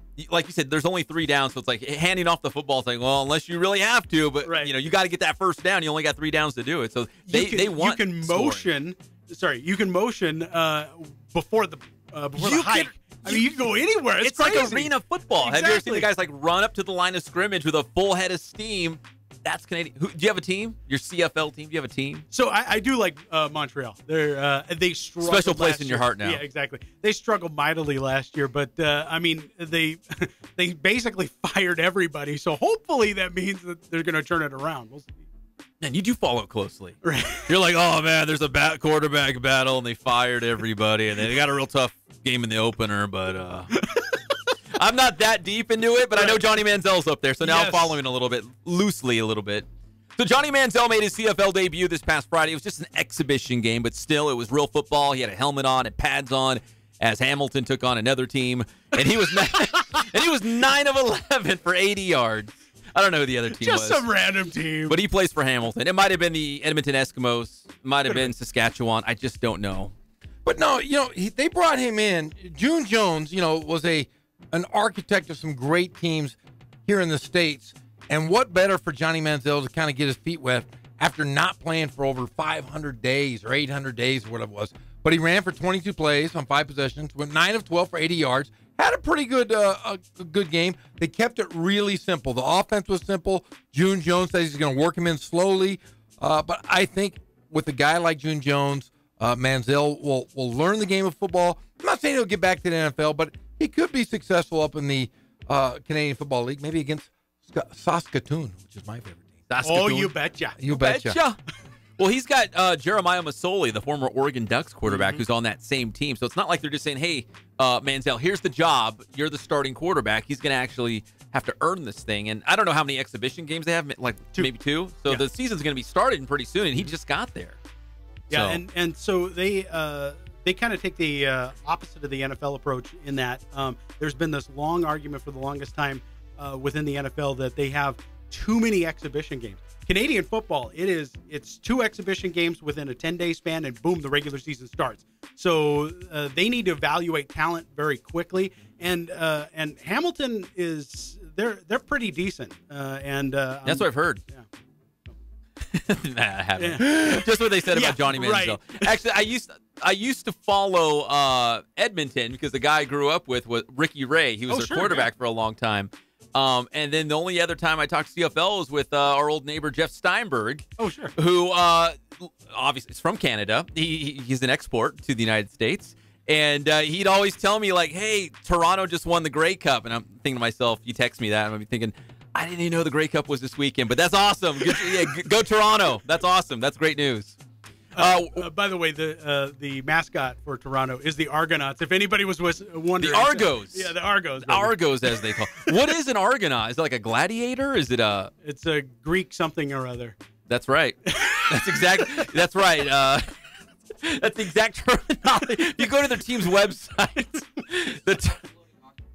a small floating octopus? Oh, is that there right? we go. See, that's our research man right there. I love it. Oh, yeah, we got lots of producers and writers behind the scenes. So the Toronto small Greek whatchamacallits or whatever. All right, so that's our Canadian Football League segment here on the Inland Sports Show. As we smoothly transition to the NFL, and Antonio Gates, remember the Chargers said adios. And Brian, I think you're a Chargers fan, right? No, I'm a Niners. You're not. That's what He's I a thought. Padres That's exactly fan. Right. That's right. He's a Padres fan. But the Chargers, they have Hunter Henry, great tight end. He's going to be the tight end for a long, long time. But he tore his ACL in OTAs, organized team activities. So it's optional. He was out there trying to get himself better and his team better, and he had a season-ending injury. But Antonio Gates, who they're not bringing back, he's still out there. So, of course, they asked the GM, Tom Telesco of the Chargers, what's up with Antonio Gates? He's still out there. You guys need a tight end. And he said, well, Gates would seem like a natural fit to come back. So now all of a sudden, all this speculation is running wild again for the Los Angeles Chargers because they're like, well, he played for them. He's still out there. But I guess the other side of the argument is he didn't have a lot of gas left in the tank at the last season. Like, how much is he really coming back? Again, you're not a Chargers fan. You're a 49ers fan, as we just established. But, Brian, do you see him? Would you take a flyer on Antonio Gates, or did we see the best that we've seen? The guy's a Hall of Famer. There's no question about it. I mean, and to bring him back in for essentially a second season in Los Angeles after, and you're exactly right, Pep, after he basically left everything on the field, the Chargers have a notorious skill set of dropping too many games early and then having to basically win 8 straight in order to even get a sniff of the playoffs. Correct. I would hate to put somebody of that skill set, ability, and talent who left all of that on the field and to come back and for him to potentially be a shell of himself. That would be brutal. I mean, it's kind of like watching Jordan with the Washington Wizards. Yeah, at the end. Yeah. So yeah, I don't want to remember him like that. You know what I mean? Exactly. Hey, I hate passing along bad news, but we are breaking some news here. And as a 49er fan, you'll understand this. So 49ers great Dwight Clark has just passed away. He was 61 years old. Obviously famously known for the catch. He had complications with ALS, they're saying. So he was 61 years old. Still a relatively young guy, Dwight Clark. So as a 49er fan, there's been a lot of great moments in 49ers history, but maybe the most famous, like when I'm thinking, like I can picture the image in my head right now, is him making that catch in the back of the end zone. Dwight Clark. Yeah. We're similar in age. Were you a Dwight Clark fan or? Well, I was more of a Jerry Rice fan. Same here. And Jerry Rice geared out, but there's no question that that you cannot be a 49er fan or even a fan of the NFL without at least watching number 87 leap basically out of his own cleats to try and catch that Joe Montana touchdown in the NFC title game in 1981. I knew he had been sick for a long time when they had the 50th Super Bowl there. I knew he was on the field with his family there, and he had been wheeled out onto the field because he had not been doing well for a while. But obviously, a shame to say the least. All right, in other NFL news, too, the New England Patriots, they're going to kick off mini camp tomorrow. And this is mandatory. This isn't optional. It's like, I don't feel like going, or I'm in Qatar with Boonchen. Like, you have to go, right? It's mini camp. You have to go. It's mandatory. You have to be there. So all you New England Patriot fans that were freaking out, oh, Tom Brady, he might retire. Oh, Rob Gronkowski, he might not come back, or he's going to go to a different team. Listen, they're both going to be there. They're both excited. They're both planning to win a Super Bowl this year. Gronk and Tom Brady will be in New England Patriots uniforms tomorrow when they open up mandatory mini camp for the Patriots. It does my heart well. I'm a 49ers fan, but Gronk and Brady back again. It's kind of like LeBron and the Cavs. Like, I just want to see it because we're not going to have it forever. Like, hold on to that moment. Am I wrong? Am I crazy? I might be crazy, but I might be wrong. I mean, I guess you're right to some extent, but I mean, it does get a little tiresome to say the least. Only that I hope that they at least go onto the practice field chanting "No days off," just like their knucklehead coach Bill Belichick was chanting at the last championship parade. He's the best, isn't he? Belichick, no days off. That's kind of like their battle cry now. Right. Like, people are making fun of him for so much for saying that. They're like, okay, well, let's embrace it. No days off. That's our thing now. You know, like commitment to excellence, no days off. Right, and I think most people were mocking him for it because they'd never seen that kind of emotion from Bill Belichick, like, ever.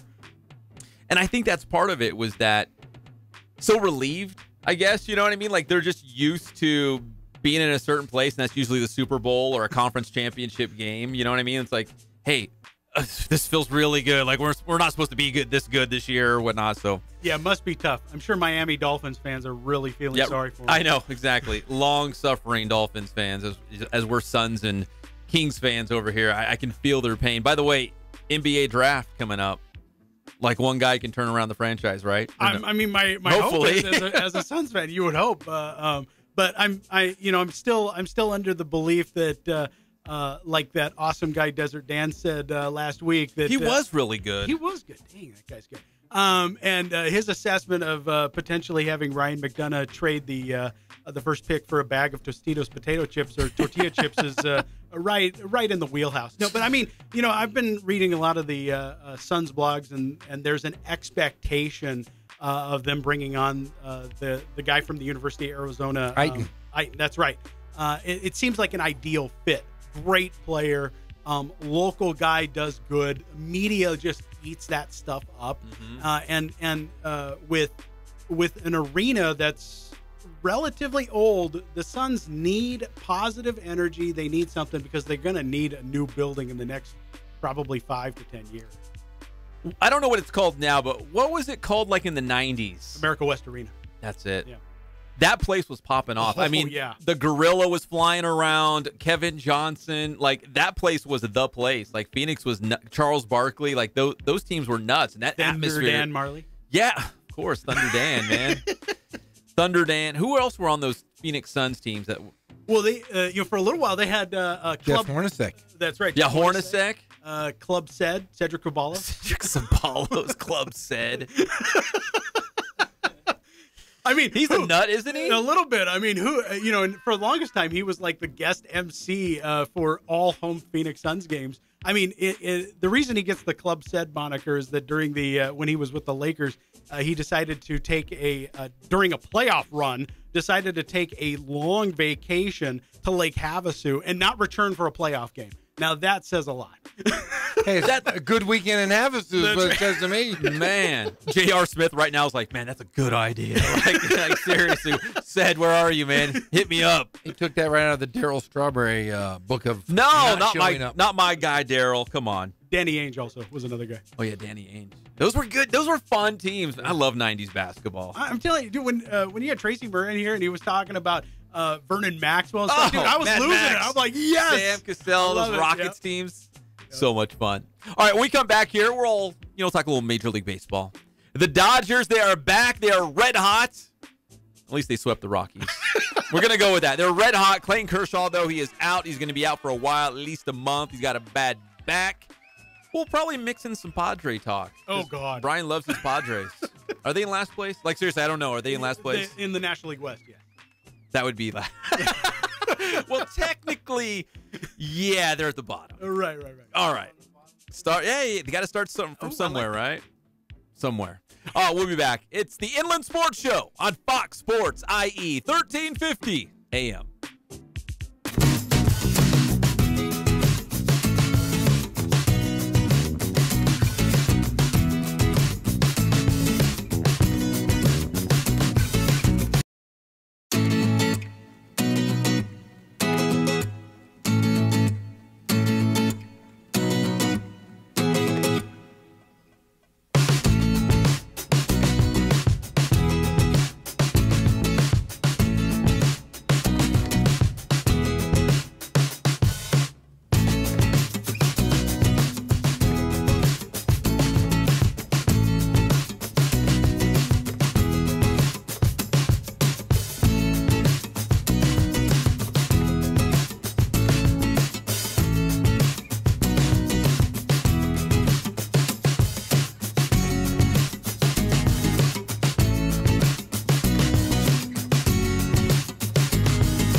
Welcome back to the Inland Sports Show on Fox Sports IE 1350 AM.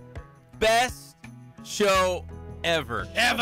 Shut the hell up. It ain't the best show ever. And it's all brought to you by Catalano Motors in Corona off of Temescal Canyon Road. You can buy and trade and finance. They want to make it easy for you. There's no headaches. You go over there, you point, you click, you save thousands of dollars. You can repave your driveway or do something fancy like that with all the extra money you're going to save. Man. Get that van conversion. Oh, whatever you might need. I'm going out and buying sister wives. You'll As have many women as I can. You'll have lots of money left over when you ask for the weekly specials at Catalano Motors in Corona off of Temescal Canyon Road. CatalanoCars.com is the website. Brian, what's it like being a Padres fan? Most times it's miserable. Mm-hmm. The quadruple Pretty much, he's like, quadruple A Pirate or a Padres. I'm telling you, dude, with as many injuries as the Dodgers are having, we almost have company down south. Yeah, it can be pretty bad. But the good news is the National League West is not a good division for baseball this year. No. So I don't have the standings in front of me. I do, Pep. How many games back are the Padres of first place? 5.5. That's nothing. That's Zippo. nothing. You are in prime position, Brian, to make the playoffs. San Diego is right there. The worst division in baseball, hands down. It is, isn't it? There's only 2 teams that are above 500, and the Colorado Rockies are the one team. And they're barely, right? One game above 500. Arizona Diamondbacks started their best season ever, and now they're just hovering around 500. What are the Dodgers, like two under 500? No, they're one just and a half? 1 under. They're just 1 under. One They're tied under. with the Giants. They're 29-30, 2.5 games out. I mean, at least I want to see at least the Dodgers get ahead of the Giants. The Giants are garbage. So, as a Padres fan, you have more hatred towards the Giants than the Dodgers? Oh, heck no. I mean, okay, it depends on who I'm talking to. If I'm talking to a Dodgers fan, that's the one thing that unites Dodgers fans and Padres fans is the hatred of the Giants. There's no question. Because they've won a lot of World Series lately, right? That's right. But, if I happen to find myself north of Bakersfield, it's, those Giants. That's right. You play to your crowd, right? All the time. That's smart. Well, the Dodgers, again, we mentioned right off the top of the show, Clayton Kershaw back on the disabled list. They're describing it as like a lower back strain. He did suffer a herniated disc back in 2016. He had to go on the shelf that time for more than 2 months. Anytime it has to do with your back, not good. They're going to have to try to play this thing safe. If I was the Dodgers, I would say, you know what, just try to keep it close. Like, if you can stay within striking range of Colorado or Arizona like a couple games, let Kershaw have more than enough time to bring him back. So when you bring him back, it's for that playoff push. And he's not going to go anywhere. He's going to be in your starting rotation. But the problem is they got to keep it close. And right now, I mean, they swept the Rockies, and they're hitting the ball a little bit better. That was Colorado, so that's kind of a, not in like Colorado, in Colorado, so that's kind of a different animal there. But if you can just keep it close and have Clayton Kershaw come out here to the Kook, get his back all squared up, he could come back just in time to save the Dodgers season. Oh, they definitely needed saving. The only guy playing worth a damn is Maeda. Kenta Maeda is the only guy. And he's hurt too. Yeah, their entire starting rotation is out right now at this moment. I know Stripling is coming back here shortly, but the rest of them are all out for the count for foreseeable future. Yeah, Stripling's been great. Walker Buehler's been great. But Kershaw's out. Hyunjin Ryu has meat off the bone in his groin. That sounds, that would be the worst injury ever. Doesn't that sound the worst? If you say there's meat off the bone on your groin area, I don't ever want to hear meat off the bone anywhere near my groin. That's exactly what happened. His muscle tore apart in his groin. That's what Hyunjin Ryu's going through. Hey, you think your life stinks? Next time, you could be him. Next time you bite into a nice piece of chicken from KFC, I want you to picture meat off the bone. Meat off the bone and realize that you're probably going to become a vegetarian. I usually, I have no problem with that, but I prefer boneless, like boneless wings. Come on. Just my style. And the Dodgers, now they're off today, but they have a 3-game set at Pittsburgh, which is going to be basically a great opportunity to figure out where they're at. They're identical records, similar situations, injury-wise. Then they come back home. for Atlanta, but the soft belly of their schedule is they're playing Texas and San Francisco back-to-back at home. So this is a great opportunity for the Dodgers to at least get a couple of games underneath them. And Arizona has just been in various levels of absolute destruction. Earlier this year, they had gone through, I think they had lost 7 of 8. Then they'd win a couple of games, and then they'd lose another 7 of 8. It's been absolute chaos in Arizona. Obviously, with beating Colorado, they're putting themselves in a good position. So if the Dodgers can hold it together long enough for basically their starting pitching to come back, holy smokes, they could be real dangerous. So, okay, you look at the Dodgers, and they're not obviously the Dodgers of last season. Right. Arizona is sputtering. The National League West is just not a good division for baseball.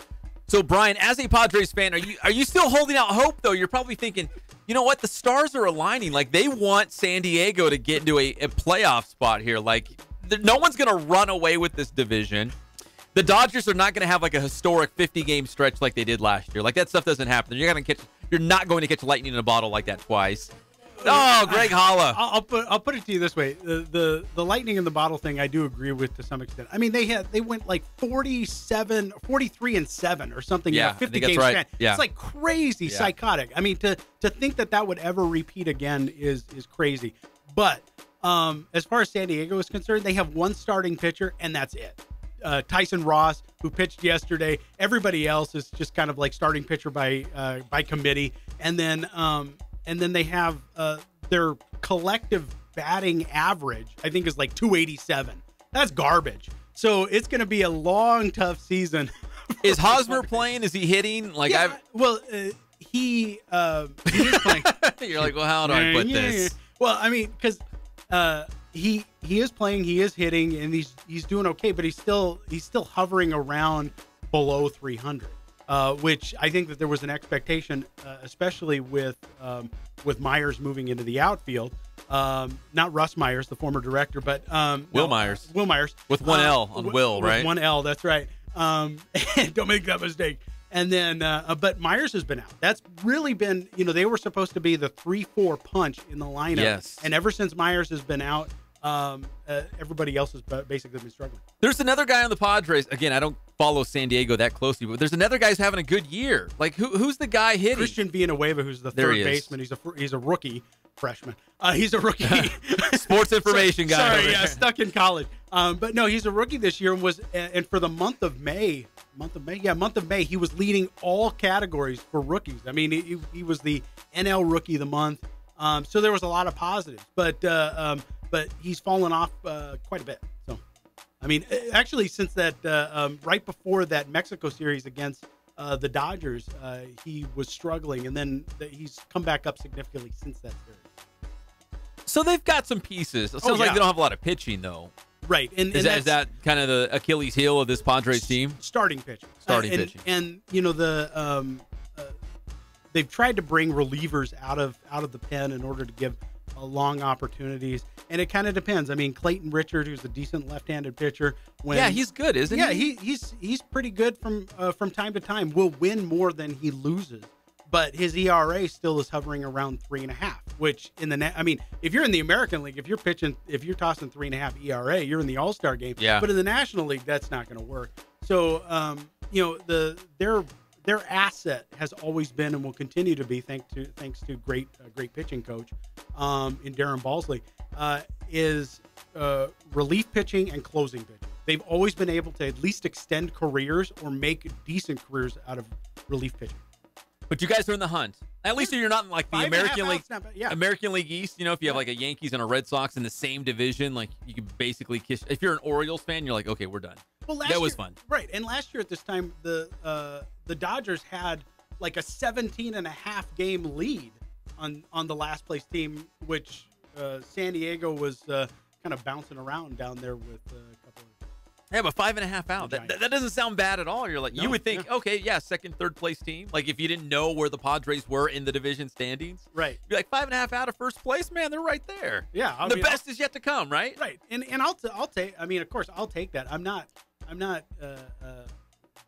being flippant about the fact that where they're at. And you're exactly right. The NL West is definitely not the NL West of the last 8 years, where you had the Giants winning a championship and just blowing people out of the water, and then the Dodgers being really competitive, and the Diamondbacks kind of bouncing around. But this particular team, this particular last place team, only 5.5 back in the beginning of June. Usually by now, if they're not back double digits, I'm doing happy dances. We're right there. Exactly. Yeah. This could be the year. This could be the year. Padres are back. I mean, and then Will Myers, you were talking about Will Myers. I believe he already had one rehab assignment with the Storm down here. So he's still on the shelf. So we might see him again in a Lake Elsinore uniform at some point on his way back to recovery. Oh, definitely. Yeah. I mean, that's the great thing about having the Storm so close. Just the same as the asset that it brings to both the Angels and the Dodgers, of being able to have that opportunity there for anybody rehabbing. Yeah, I remember going to, I think it was a Padres-Royals exhibition game down there at Storm Stadium. I don't know, it was a couple of years ago now, maybe 3-4 years ago. But yeah, you have that luxury as opposed to sending your guy off to a AAA, which I don't even, where's San Diego's AAA? It's in El Paso. El Paso. Wasn't it Portland? Someone was in Portland for a while. Can't remember who that was. But yeah, I mean, for the Dodgers too, Oklahoma City. It's well, you can go to the Kook right down the road, right down the 210, or, send them halfway across the country and do a rehab assignment. It's just so much easier here, especially for San Diego. Make that short drive up to 15, and boom, you're at Lake Elsinore. Exactly. All right, we come back here on the Inland Sports Show on Fox Sports IE, 1350 AM. We will jump right back into the NBA Finals as LeBron James passes another legend. He's one of the greatest. He passes Jeff's favorite player of all time. Yeah, but it was a different era, and I'm going to explain to you why it's not that big a deal. It's not a big deal? No. I think it's a really big deal. You're crazy. I think LeBron James is the greatest of all time. Sean Kemp? Not named Michael Jordan. Sean Kemp. Did somebody say Sean Kemp? Yeah, it was the woman up the street. I think he fathered another child. Oh, boy. That's a miracle. He's getting old, too, right? Exactly. We'll be back. It's the Inland Sports Show on Fox Sports IE, 1350 AM.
back to the Inland Sports Show. Here are your hosts, Pep Fernandez and Jeff Corum.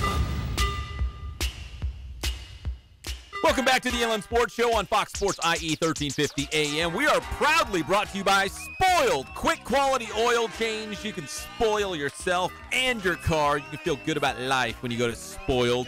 Get your flour, get your mint, pay it forward. Go to Spoiled. Quick quality oil change every 3 or 5,000 miles or every 3 months or just to hang out. They got coffee's always on, always a smile on their faces. Love get my oil change. Greg Holla goes. Endorsed by Greg Holla. And because of that endorsement, I need to go. You know what? Everyone's looking up at their windshield right now. Oh, man, Pep's right. I'm like 1,000 miles over. Dag. My car's going to break down. All right, we're talking NBA Finals. In fact, we got a friend, boots on the ground, very close to the show. We've had her on many times. In fact, they're going to erect a huge statue of Taylor Misfell at UC Riverside because she's the winningest pitcher of all time. And I didn't know this. I guess we'll have to get to the bottom of it. Maybe a Warriors fan as well. Let's go to the Spoiled Quick Quality Oil Change Celebrity Hotline. It's the great Taylor Misfell. Taylor, how are you today? I'm good. How are you? Fine. So are you a huge Warriors fan, or did you just kind of end up at a game somehow? Yeah, fortunately, we have been season ticket holders for, 10 years or so. So the last 4 years, I've been able to catch a couple finals games. It's been great. So Golden State's up 2-0. You've got to feel good about the team. The only thing is, I don't want to see them win on the road in Cleveland, the whole series, the championship. I'd rather them maybe drop one, come back to Oakland, and do it on their home floor. How would you like to see it play out? Well, in my mind, it would be nice to go 7 games and win because considering I graduate June 17th, the last game would be June 17th, and I could book it back from Riverside that day and make it maybe for the final game. There you go. So did you also, obviously, I'm a Northern California guy. I remember when the Golden State Warriors were awful. Like, they were so bad for a long time. Were you there in the lean years? Do you remember when they were bad? I have a Monte Ellis jersey. Oh! She does. The Andres Biedrins, Monte Ellis teams. We talking about O'Donnell Foyle, Troy Murphy, those Warriors teams. Now, Taylor, did you ever play basketball growing up, or was it always softball? No, I played basketball. I played a few sports, but basketball was probably my second sport next to softball. So did you play in high school as well then? Yeah, I played all in high school. I played a little bit of travel basketball, too. I played in elementary school. Well, I'll tell you what, we were following you on social media last night, and I saw your seats. Great seats for the World Championship. Yeah. Man, everybody out here in the Inland Empire was looking to you, angry probably as can be because you had great seats. Everybody else had to watch it on TV. But let's not talk about basketball right this second. You just finished the best season in UCR history. How's that feel? Oh, so awesome. I'm so proud of our team. We did so good.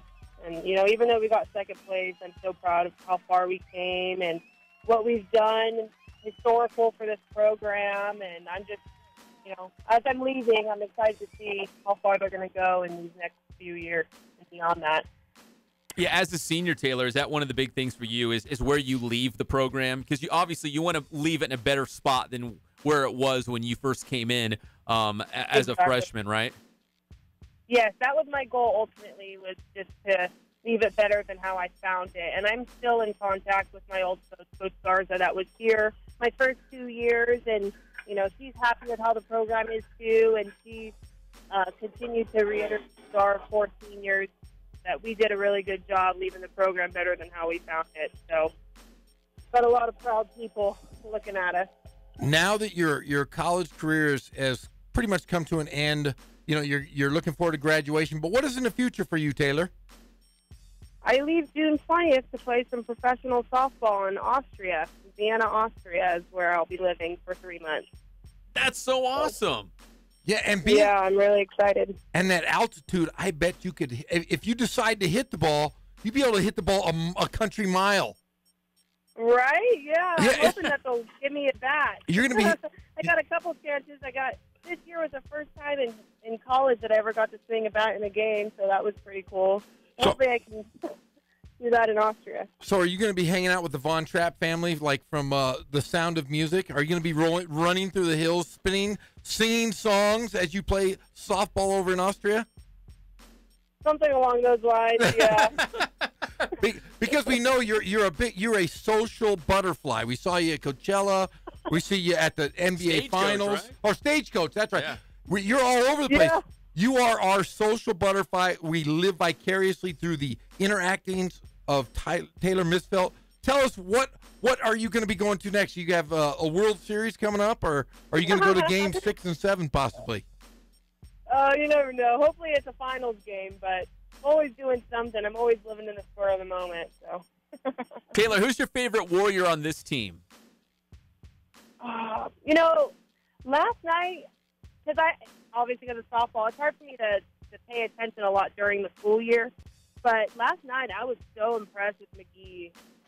He's a new favorite of mine that I think that I just love the way that he plays. I mean, of course, I love my Steph and my Clay, but McGee, I think, is a newfound favorite of mine. You know, McGee is he's clinically crazy, right? You know he's nuts. He's what? He's nuts. He's crazy. He's insane. Really? Yeah, he's crazy. But he is fun to watch. He Draymond Green's a little crazy. Yes. Yeah, yeah, he's really crazy. Real nuts. Yeah, don't be his friend on Instagram. That's for sure. He's weird. Yeah. Hey, Taylor, who's your favorite Warrior of all time? I'll probably stick to my Monte Ellis. That's my first jersey I've ever gotten as a Warrior fan. So Monte Ellis. You know, you might be the first person I asked, who's your favorite player? And they said Monte Ellis. But that's all right. That's totally fine. That's great. Well, Taylor. It's just a little kid memory, I guess. No, that's right. I do the same thing. Like, I say, like, my favorite baseball player of all time is a guy named Darryl Strawberry. These guys all laugh at me. But for whatever reason, I connected with him when I was young. He's not the greatest of all time, but I really liked him. So it's okay. I get it. Yeah, right. Well, she is a UC Riverside legend. Oh, yeah. And she's also hanging out at Golden State Warriors games. You know, and Taylor, before you leave, we are going to start this petition to get that giant, was it bronze? Bronze. A big bronze statue of you in center field, because you know you're going to be in the Hall of Fame someday, and we want to be the people that spearheaded the big giant statue of Taylor Misfelt. That would be awesome. I'm going to hold you guys to that. We'll keep you posted while you're in the circle in Austria playing pro softball over there. All right, well, thank you, Taylor. We appreciate the time, and go Warriors. Yeah, go Warriors. Thank you. Thank you for having me. Thanks, Taylor. All right, that's UC Riverside. Great. And I didn't know she was a Warriors fan. We knew she was from Northern California. We knew that, but we didn't know she was a big Golden State fan. So if they do go...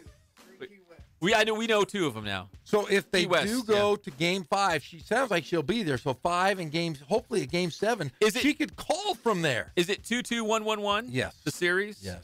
Yeah, so all they have to do is, Cleveland, all they have to do is win one. That's it. And then it would come back to Oakland, and they could wrap it up. So we might get Taylor calling from Oracle. A live report. Man, when she said her favorite player, I was really hoping she was going to say Mitch Richmond. Mitch Richmond. Now that's a guy. He was a stud for the Kings. Yes, he was. Yep. Run TMC. But he had his best years with the Lakers because they were winning. You're brutal.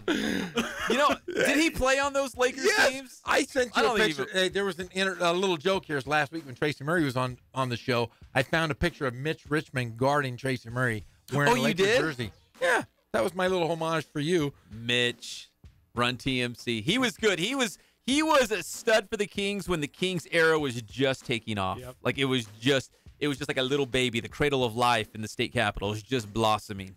That was Mitch Richmond. Yeah. When we come back here on the Inland Sports Show, we'll talk more NBA Finals because LeBron James has passed Kareem Abdul-Jabbar. We'll tell you what category he passed Kareem. Doesn't matter. Jeff's favorite player. Plus the latest on the Major League Baseball draft. We are keeping close tabs on that. We're looking for the name of Bryce Terang from Santiago. We'll have the latest there, too. We'll be back. It's your favorite show, the Inland Sports Show, on Fox Sports IE, 1350 AM.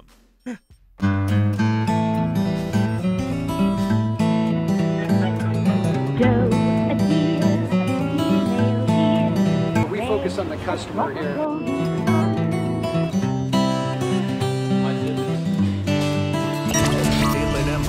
sports fans turn to the Inland Believe it or Sports not, Show. that is the biggest thing for customers on Fox on an oil Sports change. IE They just want the 1350 for convenience of breaking coming in, news, driving exclusive in, interviews, getting it done, and big and driving out. guests in the IE. Hi, this is Erin McCann, the Deputy Politics Editor at the New York Times.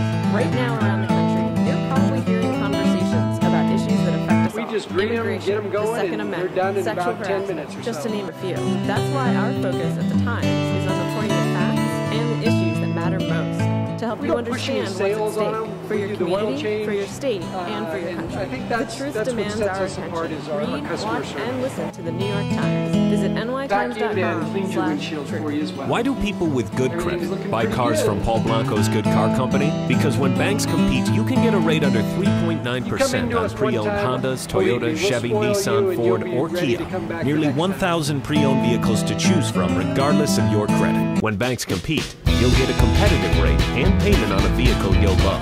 Plus, you could qualify to defer a portion of your down payment. Get the vehicle of your dreams. Thank God, first Apply of all, now I at thank the great paulblanco.com. people that I've got around me that help support me, the people that work for me. As I started, if it wasn't for the people around me, we probably wouldn't be here right now, but I've got a great staff.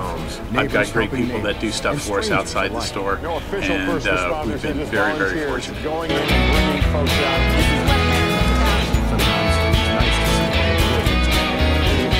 Our service is impeccable, and we just keep trying to get better every year. We can do online stuff for your teams, as well as, like I said, the screen printing, the embroidery. We also have 3 women that do extra sewing for us, like tackle tool on uniforms, or the bling or rhinestones for different shirts for the ladies. That's why we have certain racks just for certain schools, and the fun about that is that it turns into other schools that may come in here that aren't as close, that we can do stuff for them as well. We've had very, very good customers throughout the years, and it's just been a blast. Listeners are what makes Zip Poll USA great. So remember to download the Zip app and vote today. Now back to Christina. So 60% of people polled about butt dialing someone say they just hang up really fast and hope for the best. The other 40% admit that they say hello or leave a friendly message. But when asked what they do if they are butt dialed, 64% say they hang up and laugh. The other 36% though listen in and see if they hear anything kind of juicy. Zip Poll USA is brought to you today by iPlay.com. When I need a break from the general stress of work and life, I play my favorite games on iPlay.com. They've got thousands of games with best-selling titles and no sneaky costs. Go to iPlay.com on your PC, download the app, and start playing for free like me. This report is brought to you by Stand Up to Cancer. I'm Tony Goldman. 20 years ago, when my mom had lung cancer, she didn't have many choices. And today, you do. If you've been diagnosed with lung cancer, please visit standuptocancer.org/lung cancer. The Inland Empire's home for all things IE just got even better. Introducing the award-winning Inland Sports Show with Pep Fernandez and Jeff Gorham. Weekdays 3 to 6 p.m. Your local sports leader in the Inland Empire. Fox Sports IE 1350. I'm John, a volunteer at United Way. I'm here at Lincoln Elementary School to find out what this place needs. Who knows better about what kids need than kids, right? Let's ask them. Monsters! Lasers! A pool! Another guinea pig! More lasers! Sprinkles! I was thinking more spinach at lunchtime and maybe more exercise. Nah. Lasers are cool. When it comes to creating healthier communities, what this place needs is you. To donate or volunteer, go to UnitedWay.org. Because great things happen when we live united. Brought to you by United Way and the Ad Council. People are always looking to invest in a good opportunity. So what if you could invest in the future of kids, like a stock? Not the kind of stock that's about making money, but a stock for social change, called Better Futures. With your investment, it helps students like me go to college. My name is Charles, and I'm your dividend. Invest in better futures with UNCF. Visit uncf.org/invest. A mind is a terrible thing to waste, but a wonderful thing to invest in. Brought to you by UNCF and the Ad Council. Hey, Dad, how do you throw a curveball? How do you build a fort? How do refrigerators run? How do fish learn how to swim? Kids ask a lot of questions. Well, how can you jump? But you don't have to know every answer. How many phone numbers are there? Because you don't have to be perfect to be a perfect parent. How do cell phones work? There are thousands of children in foster care who don't need every question answered. What's electricity? They just need you. What's the moon made of? For more information on how you can adopt, go to adoptuskids.org. A public service announcement from the U.S. Department of Health and Human Services. Adopt U.S. Kids and the ad. There are some moments only the forest can inspire. Find yours at discovertheforest.org. Learn about forests near you and discover cool things to do when you go. Visit discovertheforest.org. Brought to you by the U.S. Forest Service and the Ad Council. My name is Dale Pazinski. I volunteer with United Way to help the homeless in my community learn computer skills and build a basic resume. I don't just wear the shirt, I live it. Give, advocate, volunteer, Live United. Go to liveunited.org. Brought to you by United Way and the Ad Council. Looking for uncommon talent? Meet the grads of life. They're not the typical candidates you're used to, but they're exactly who your company needs. An ideal fit for entry-level positions, internships, and even mentorships. Go to gradsoflife.org to learn more. Brought to you by the Ad Council and gradsoflife.org. This is Mike Linscott, the voice of your Rancho Cucamonga Quakes baseball team, proud affiliate of the Los Angeles Dodgers.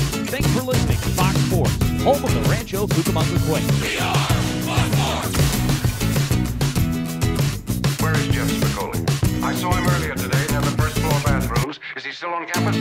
Anyone? Yes, Desmond? I saw him by the food machines. How long ago? Right before class. Okay. Bring him in. What is this fascination with truants? What is it that gets inside your heads? There are some teachers in this school who look the other way at truants. It's a little game that you both play. They pretend they don't see you, you pretend you don't ditch. Now who pays the price later? You. Wait a minute, there's no birthday party here.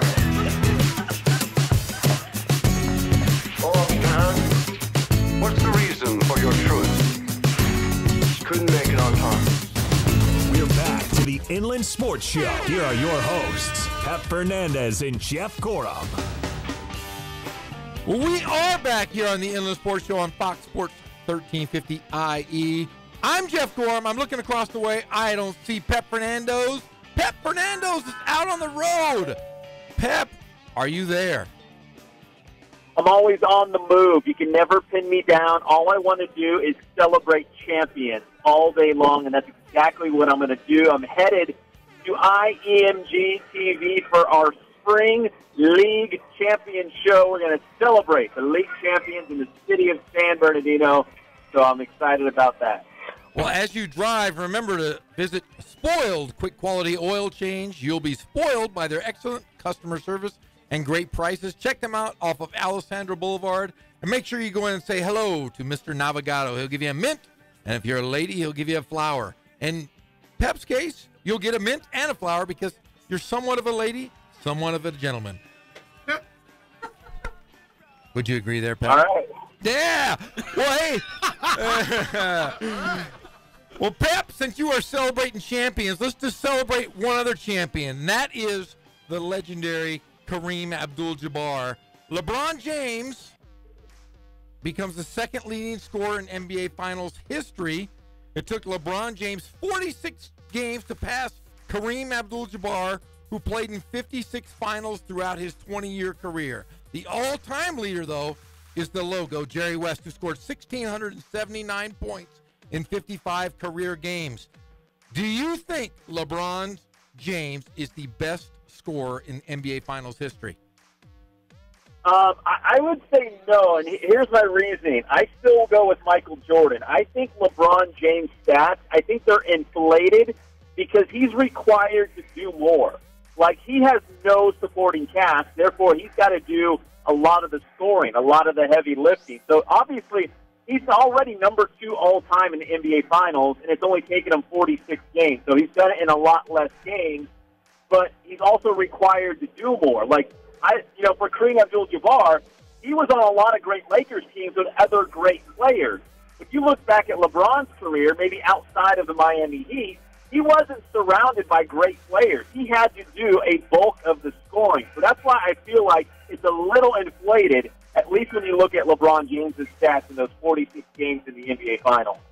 Okay, here is my problem, and I agree with you. I think Michael Jordan in the modern-day era is probably the best scorer in NBA Finals history, just for the simple fact is he didn't have to play in as many games as obviously as Michael Jordan.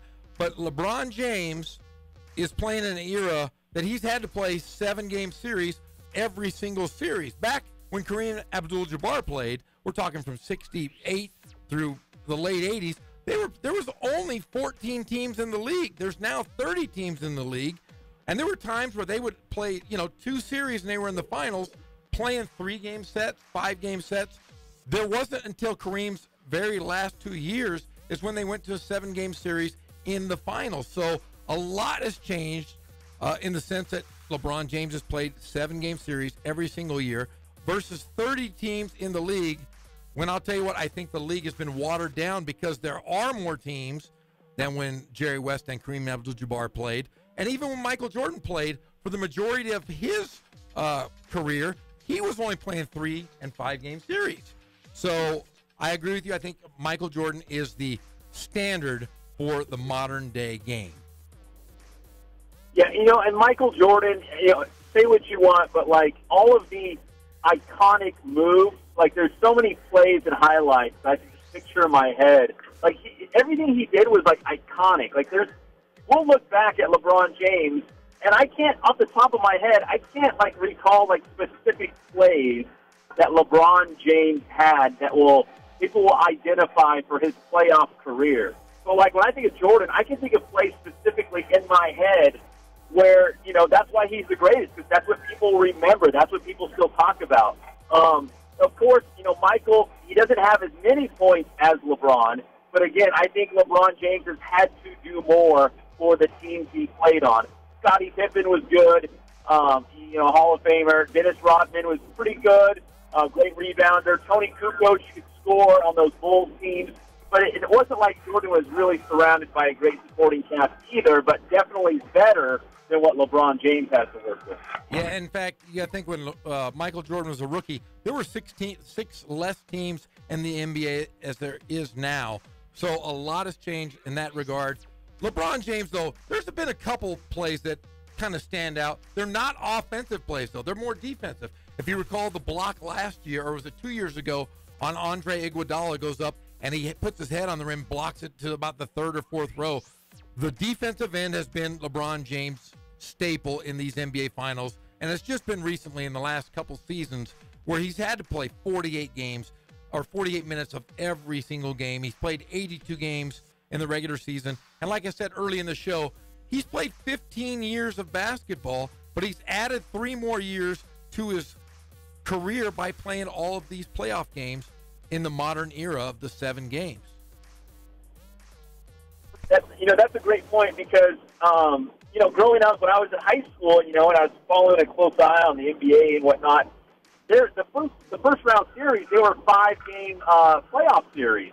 I can't remember exactly when that changed, but just by design of how the NBA playoffs used to work, yeah, I mean, the guys playing right now in this modern time, they are playing more playoff games. So at least they have the opportunity to play more if they go 7 games, as opposed to, like you said, like a 5-game playoff series. Naturally, you're just not getting as many games, which, I don't know, maybe makes LeBron James's stat as the number 2 all-time scorer in the NBA Finals more impressive because he has done it in less games, in only 46 games. And he passed Kareem, who, I think it was 56 games, so he had 10 more games to do that. Yeah, and talking about Jerry West had Elgin Baylor. He had Gail Goodrich. He had some great players, Wilt Chamberlain, to kind of support that great career that he had. All of them Hall of Famers. Yeah, all Hall of Famers. And you look at LeBron James, and right now on that Cleveland Cavaliers team, there really isn't another Hall of Famer. I think Kevin Love was borderline until the last couple of years where he's dropped off quite a bit. But, yeah, LeBron James doing it all himself. Michael Jordan doing it with Scottie Pippen. He had some players around him. Bill Cartwright, Dennis Rodman, another Hall of Famer. These guys were great players in their time. But, yeah, LeBron James and don't forget Will Perdue. Yeah, the great Will Perdue, to say the least. Yeah, and don't forget about Luke Longley either, please. Hey, Luke Longley, one of my buddies. I told you some stories about him. A great guy, and don't ever sell short the great Australian Luke Longley. But Pep Fernandes, I have a quick question for you. What are your thoughts? What are your thoughts on the referees?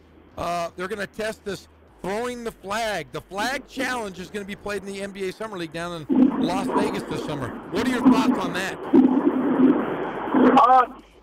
I understand why they're doing it because they just want to get the calls right. And I know Major League Baseball and NFL, but they all have something similar going on because they just want to make sure they're getting it right. And I think this conversation has been spurred on by the fact that the NBA Finals has had some calls that have been questionable, and a lot of people are upset. But here's what bothers me is that the NBA, let's say Game 1 of the NBA Finals, there's questionable calls. Then the NBA goes back and they review the game, and then they tell the public, "Hey, here's where we screwed up." Like I don't like that. Like now, people are going to say, "Well, of course they should have won. They blew this call, and the other call." If you're going to do it, it's got to be some sort of I don't know if you want to call it like a checks and balances, but if you're going to review the call, do it in game. If the game is over, it's over. Why would you review it after the fact? You can't change anything. The game is over. Game 1 of the NBA Finals, the Warriors won in overtime. It's over. It's done. You can't go back. It's over. So if you're going to make a change or review some of the calls, yes, you have to do it in game. You can't do it after the game, and definitely not like the next day and say, "Hey guys, here's where we screwed up. This call was messed up." That really bothers me. If they're going to do it, you got to do it in game. I just don't want it to slow down the game. The NFL, Major League Baseball, they're trying to figure out a way to keep the game moving, yet still try to get the call right. I think it's a delicate balance. Well, I'll tell you what, you hit it on the head. You said the quickness of the game of basketball, it is a different game other than baseball and football where you've got to make decisions on the fly. I think coaches are going to hold teams accountable if they can throw a challenge flag at any time during a game. If a team is carrying momentum and you're able to throw a flag out there, it changes the entire aspect of the game. It slows everything down. I think this is going to be a one-and-done Summer League fiasco. The Summer League has done weird things in the past, but I think that the NBA and its officiating is pretty darn good. I think in the last 2 minutes or the last 5 minutes of the game, you review calls. I think the call that they called in the first game of the finals this year with the LeBron James blocking versus charging call was ludicrous. For the simple fact is... Not the rapper? Not the rapper. I thought it was a bad call regardless of LeBron being getting a charge or a blocking foul. I think it was outside of that restricted area, which it shouldn't have been reviewable, and I think they should have stuck with the call. I think that was a bad call by the officials, and I'm no Cleveland fan, but I thought they were kind of jobbed in that first game. Yeah, and it should be worth mentioning, like if they do this in the summer league for the NBA, this is more of like a testing ground to see how this is going to work. Is it going to function like the way they think it is? My other thing too is there's always been human error in these NBA games. Whether it's, basketball, football, baseball, there's always some degree of human error. So it's not like when Michael Jordan played, every single call was correct. Like, this has always been around because, we're human. We're going to make mistakes. It's going to happen. Now, unfortunately, you don't want to have a mistake by a referee with the game on the line or the season on the line or a championship on the line, but there has always been human error. Whether you try to get it right with these, challenges or video replay or whatever they're going to do, there's always been human error, and I think some people have accepted that it's just part of the game. Yeah, and I think with basketball, it's just such a fast game. I think if you slow it down, it will hurt the pureness of the game. I think in baseball and football is a slower game. You can throw the challenge flags, and it's not going to affect the time as much. In baseball, I think we're going to go to a computerized strike zone in the next 10 years. I still think there's going to be a human element as far as umpire is concerned, but I do see that technology is going to go the way in baseball to speed it up, and I think they will have a computerized strike zone in the next 10 years. Yeah, with baseball, at least with balls and strikes, yeah, you probably could use technology, and like they show you the square, the rectangle of where the strike zone is. Like that, that's something that you could, I guess, use technology to lean on to make sure you get the call right. But are we really going to nitpick every single pitch? Like, is it really going to come to that? It's going to take forever. Yeah, but they are talking about speeding up the game. I disagree with that. I think it always should be a human element as far as officiating. But like I said, if in baseball, There's going to be angles where guys are going to slide the tag out at the plate, tag out all over the place. It'll be kind of tough with the technology. But, yeah, this is one thing we're going to have to discuss as years go on here, and we'll discuss it more with the NBA, with their Summer League flag system. But we're going to have to take a break, and we'll be right back here on the Inland Sports Show on Fox Sports 1350 IE. And, Pep, we'll be right back with you after these messages.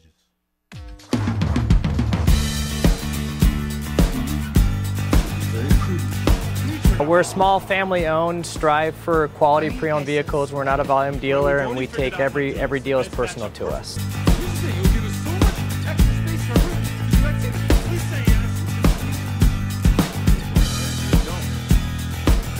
We're a low-stress environment. We're not a pressure sales house. If you want to shop us, you're more than welcome to shop us. We have, like I said, great rates, competitive financing, a lot of one-owner, clean Carfax, clean title vehicles. As you see, we have Carfax everywhere. That's most important to us, to educate our customers before they make a purchase. Showing you the unrivaled iPhone 10, and you know what I can do with it? No, what? I can unlock it with my face. They call it Face ID. Check it out. We're right off of Ontario, right off a couple exits off the 15 freeway, off Cajelco, off El Cerrito, and we're right on the main drag going into Dos Logos and the crossings. Okay. Yeah. We'll go with that. Get the unrivaled iPhone. We have great financing. We have great lenders that we're using. We do buy, sell, trade, cash for your car. Whatever we need to do to help accommodate the customer, that's what we're here for. Or call 1-800-SPRINT1 today. Requires 18-month leases for well-qualified customers. We have a little bit of everything. We start at about $69.95 and go all the way up to $100,000. We have Escalades, we have commuters, we have pickup trucks, we have Jeeps, sport utilities, and if we don't have it, our specialty is finding you exactly what you're looking for. There's a common thread I see every time I'm in the field. While this is burning, you were saving other homes. Neighbors helping neighbors, and strangers alike. This is what America's about. Sometimes it's nice to see all the good that's out there. NBC Nightly News with Lester Holt. When posting on most job sites, you get candidates. I'm the sales director for sales. I'm the sales director you're looking for. But when you post on Indeed.com, you get the candidates just right for you. I'm a sales director with an MBA, over 10 years experience, who's also fluent in Japanese. With Indeed, you can add screener questions for a less time-consuming route to your short list of qualified candidates. Arigato. Hiring's better when you've got your short list. Save time on hiring when you post a job with Indeed. Get started today at Indeed.com/hire. What sets us apart has to be, how we work with When your battery goes dead, everything can come to a stop. Don't take a chance on getting stranded. Stop by O'Reilly Auto Parts and get your battery tested free of charge. If your battery does need to be replaced, O'Reilly Auto Parts can help you find the exact Superstart battery that fits your car or truck at a guaranteed low price. O'Reilly Auto Parts. Better prices every day. O'Reilly. I know every single one who steps into the gym. I know exactly where they're at. The Inland Empire's home for all things IE just got even better. Introducing the award-winning Inland Sports Show with Pep Fernandez and Jeff Gorham. Weekdays 3 to 6 p.m. Your local sports leader in the Inland Empire. Fox Sports IE 1350. My name is Mira. Many families have come to America for a better life. I advocate for these families with United Way to make the community stronger. I don't just wear the shirt, I live it. Give, advocate, volunteer, Live United. Go to liveunited.org. Brought to you by United Way and the Ad Council. My name is Dale Kaczynski. I volunteer with United Way to help the homeless in my community learn computer skills and build a basic resume. I don't just wear the shirt, I live it. Give, advocate, volunteer, Live United. Go to liveunited.org. Brought to you by United Way and the Ad Council. If you're struggling with your mortgage, there's a free government program that offers expert one-on-one advice about your mortgage options. Call 1-888-995-HOPE or visit makinghomeaffordable.gov. Brought to you by the U.S. Treasury, HUD, and the Ad Council. You wanted to be a teacher when you were little, but you grew up and things changed. Well, it's time to put it back on your list. Innovative things are happening in teaching today, and you can be a part of it. Make more. Teach. Visit teach.org. Brought to you by Teach and the Ad Council. Are you struggling with your mortgage payments? Call 888-995-HOPE to talk one-on-one with a housing expert about your options. Or visit makinghomeaffordable.gov. Brought to you by the U.S. Treasury, HUD, and the Ad Council. My name is Dale Beatty. I'm a wounded veteran. Join me August 1st for the world's largest golf outing, presented by Billy Casper Golf. Help Fisher House Foundation build no-cost comfort homes for military families. Get details at fisherhouse.org. Understood.org/golf. My name is Tom. My name is Cindy. We give to and volunteer with United Way at our community free health clinic. We know our time and money are going to the right places. We don't just wear the shirt. We live it. Give, advocate, volunteer. Live United. Go to liveunited.org. Brought to you by United Way and the Ad Council. How long does it take to get to the forest? That's not far. What are we going to do, right? Sure. Are we there yet? Yep. It's a short drive from your neighborhood to your neighborhood. Visit discovertheforest.org, brought to you by the Ad Council and the U.S. Forest Service. Understanding your finances is a key to a strong financial future. Don't be the one who gets left behind. Visit feedthepig.org for tools and tips to get started on the path to financial stability. This message brought to you by the American Institute of CPAs and the Ad Council. I'm getting a big hug from Smokey Bear because before I left my campfire, I drowned it out, stirred it, and drowned it out again until it was cold. Visit SmokeyBear.com to learn tips to prevent wildfires. Brought to you by the U.S. Forest Service, your state forester, and the Ad Council. Join parents and experts at Understood.org, a free online resource about learning and attention issues designed to help you help your child thrive in school and in life. Understood.org, because understanding is everything. Brought to you by Understood.org and the Ad Council. This is Mike Linscott, the voice of your Rancho Cucamonga Quakes baseball team, proud affiliate of the Los Angeles Dodgers. Thanks for listening to Fox Sports, home of the Rancho Cucamonga Quakes. Sir, it says this restaurant has the best salad bar in town. Well, it damn sure better have.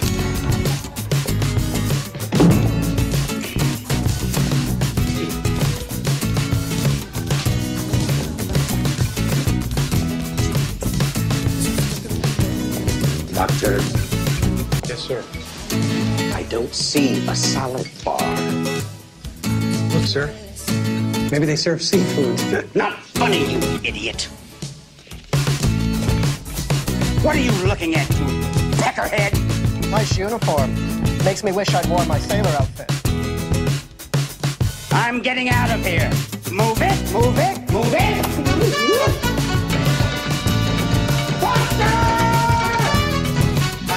I don't think cutting in's allowed, sir. Nice color. We're back to the Inland Sports Show. Here are your hosts, Pep Fernandez and Jeff Gorham. We are back here on Fox Sports 1350 AM. Pep, I have something to tell you. I don't know if you know this, but you and I have been on the air now for 6 months. Is it really like to the day? Yes, and I wanted to come in here. I was all excited to tell you that, and you broke my heart. You broke my heart. It's our 6-year anniversary, and I forgot. It's our 6th month. I mean, 6 year. I hope I don't know you for 6 years. Yes, it's our 6-month anniversary today. We started 6 months ago today, my friend. So congratulations. Woo! Oh man, so like in a couple, you're the one that remembers the anniversary. I'm the one that forgets the anniversary. You're darn right. And what did you bring me? What did you bring me? A bad attitude. He left. Yeah, you Nothing. left me. You left me. You know, let's pull back the curtain here. We didn't have our normal pre-show warm-up. I was a little off my game today. And I'm telling you, I was distraught. I was all excited to tell you that 6 months, you've changed my life for the absolute worst. See, Jeff's the guy who has to have, like, the walk around. Like, you go to a new arena, there's new rims, there's new baskets. Jeff needs the shoot around to get accustomed to the gym. I'm the guy who sleeps in. He rolls out of the bed at the last moment. I show right before game time, and I drop like 60 on the other team. Yeah, well, hey, I used to drop 50, but I always was prepared for my pregame. And you know why I was prepared? Because I was an athlete, and I was a skilled athlete just like Boost Performance Training. Athletes of all levels need to check out Boost Performance Training in Corona. Coach Ray Bass and his team bring experience, passion, and commitment to grooming great athletes. Remember, if you mention me, the Big Jeezy, that first strength and speed class is free. Remember, they always have small groups, so you get the most out of your athlete, like me, the Big Jeezy. Pep Fernandez, how are you doing out there, buddy? You're hanging out, getting ready to record for IEMG, the champions of San Bernardino.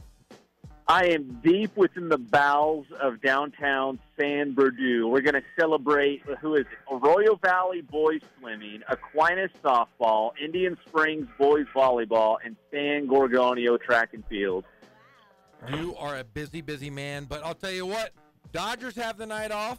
But my Angels, baby, they're still 4 games above 500, five and a half games out in that great American League West standings. The Angels are just, like I said, 5 games out behind Houston, the defending world champs, and Seattle. Seattle's come out of nowhere to take over that division. What do you think of that division right now if we're discussing the American League West? Yeah, maybe outside of the Yankees and Red Sox, I think the American League West might be the best division in baseball right now. Seattle, who surprisingly, they've gotten a lot better without Robinson Cano, so they're kind of into the picture as well. But the Halos, I mean, this is not a flash in the pan. They're in for the long haul. I mean, they're built to win this season. Hopefully, the pitching will hold up. But yeah, it's gonna be, for any of them, it's going to be tough to chase down Houston. But the Angels certainly look like a playoff team, and I'm excited to see Kansas City coming to town. That's a series that the Halos should clean up with because the Royals just aren't very good this year. But we do get to see Trevor Oaks, our Riverside guy. Hopefully he'll get some innings here for the Royals. Yeah, Trevor Oaks. And then another local guy that we talked about earlier in the show, Lucas Duda, who's kind of struggled quite a bit this year. He's on the DL with some plantar fasciitis. But a couple local guys have really kind of made their names for themselves. Trevor Oaks really kind of, after that short stint, the one game, he's back with the Royals, and look forward to seeing him this week, like you said. But tomorrow, the Dodgers are going to start their series with Pittsburgh. What are your thoughts on the Dodgers-Pittsburgh? You know what? I think for each of these series, let's say it's the 3-game series, if they could take 2 out of 3 out of most series, they just need to stay afloat. Again, I'm not going to beat a dead horse here, but the National League West is not very good. But if they can stay afloat until guys get healthy or guys can simply just come around and start playing good baseball, like a Cody Bellinger, who's not injured, we don't think.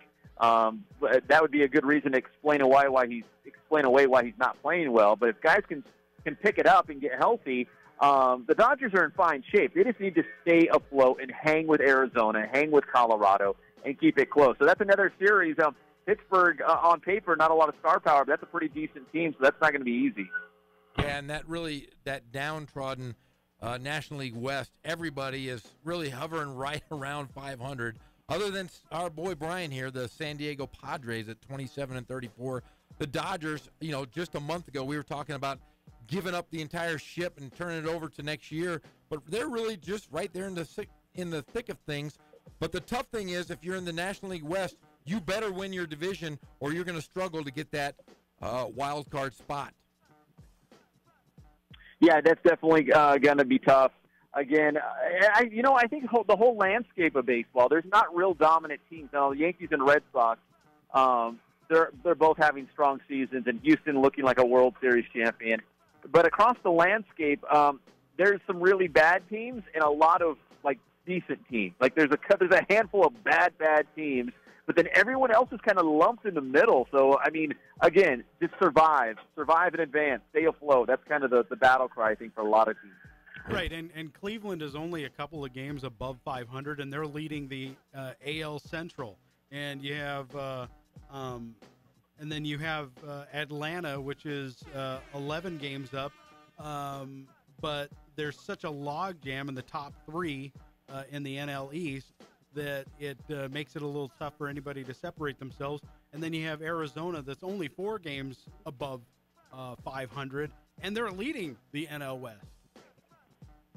Yeah, and that just goes back to the fact that, as long as you don't take a huge dump, like a nose dive, you're going to be in the hunt. And that's exactly what the Dodgers have to do. If you're talking about the Dodgers, the Halos, just keep on doing what you're doing. You're probably not going to chase down Houston, and that's okay. But this is still a playoff team. But for the Dodgers, yeah, you can still win the division title easy because no one's going to run away with that, at least in the NL West. Well, Pep, we know you're up against the time here, but we're going to go over a couple scores here. New York is losing to Detroit 3-1 in the bottom of the 5th. And then they played an earlier game day, first part of the doubleheader. The Yankees walked away with a 7-4 win over Detroit. Arizona's playing at San Francisco, Kansas City at the Angels, and Atlanta at San Diego. But as we say goodbye to you, Pep, have a good evening. We will see you tomorrow here on the Inland Sports Show on Fox Sports 1350 AM.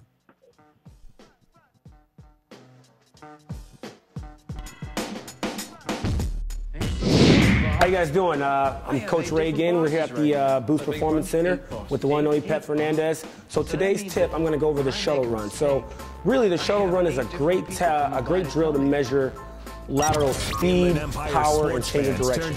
So we're going to go over that today, and it's a drill that can benefit really, again, any type of field sport, whether you're a basketball player, football, volleyball, soccer. If you got to change direction, you got to be quick. Shuttle run for you. Okay, so Jacob's going to demonstrate the shuttle run here. We're going to start off with the stance. So he's going to have his feet about hip width. Now, this is really important because a lot of times you get guys who try to shift their stance.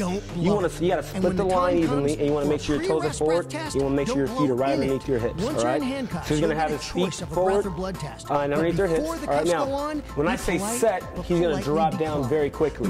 Whatever hand is down is the direction that you have to go. So he's going to go to his left first. So he's got to have his left hand down. Now, his right hand is going to be right here. All right. It's going to be right in front of his body. His elbow's going to be flexed. Hand's going to be right under his chin. All right. So when I say he's going to drop down really fast, all right, he's going to put his hand down, left hand down on top of the line, right hand at his underneath his chin. Ready? Set. Unless you're into that sort of thing. 1-800-NO-CUFFS. All right, so that's the stance there. We don't want to hold the stance any longer than about 3 seconds. All right? So we want to be in and out. All right, now, let's talk about the first touch. Once he leaves, all right, his first movement, that timer is going to start. He's going to give me a nice lateral run coming out.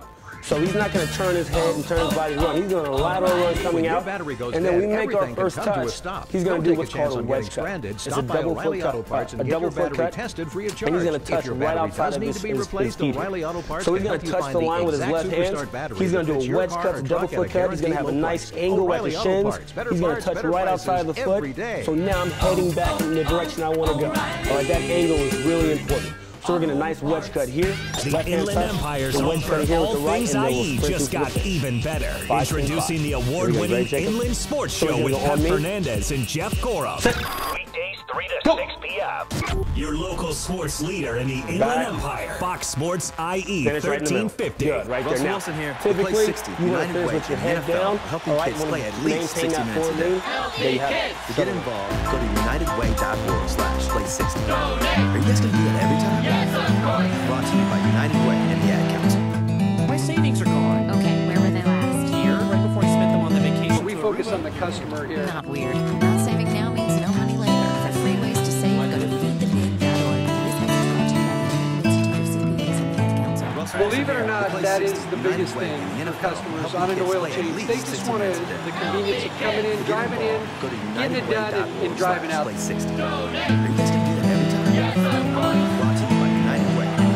Flooded vehicles from recent hurricanes will soon be flooding the used car market, so is buyer We just greet them, get them going, and they're done in about 10 minutes or so. Crushed or scrapped, and a flood title issued to that damaged car. But some unscrupulous dealers will buy a flooded vehicle, We don't push any sales on it. We do the oil change. It was flooded. And I think that's what sets us apart is our customer service. Also, with no warning to the buyer.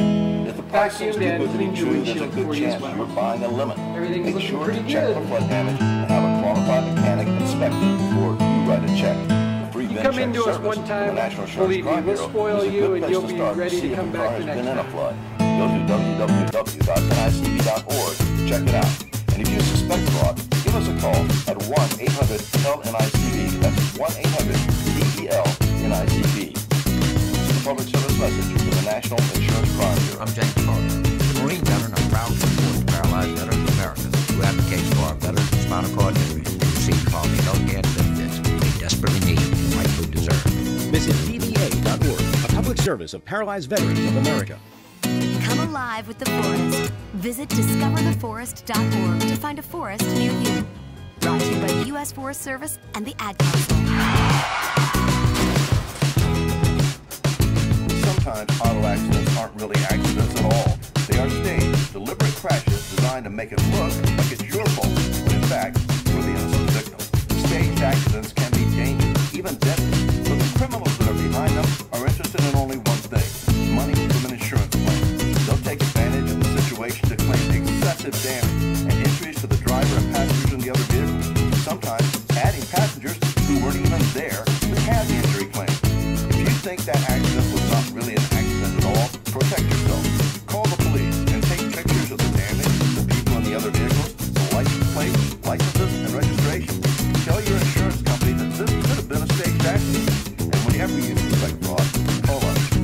1-800-TEL-NICB. That's 1-800-TEL-NICB. A public service message from the National Insurance Crime Bureau. The Inland Empire's home for all things IE just got even better. Introducing the award-winning Inland Sports Show with Pep Fernandez and Jeff Gorham. Weekdays 3 to 6 p.m. Your local sports leader in the Inland Empire. Fox Sports IE 1350. This is Mike Linscott, the voice of your Rancho Cucamonga Quakes baseball team, proud affiliate of the Los Angeles Dodgers. Thanks for listening to Fox Sports, home of the Rancho Cucamonga Quakes. This is the IE's home for sports. KPWK AM 1350, Riverside, San Bernardino, an iHeartRadio station. The power driver is out of control, and he's heading for the porta potty. Four-wheel drive traction action at its finest. What the hell is this? It's Sterculius, the Roman god of feces. I am Sterculius, god of feces. You have desecrated my temple. You offend me. Prepare to feel the brunt of my wrath.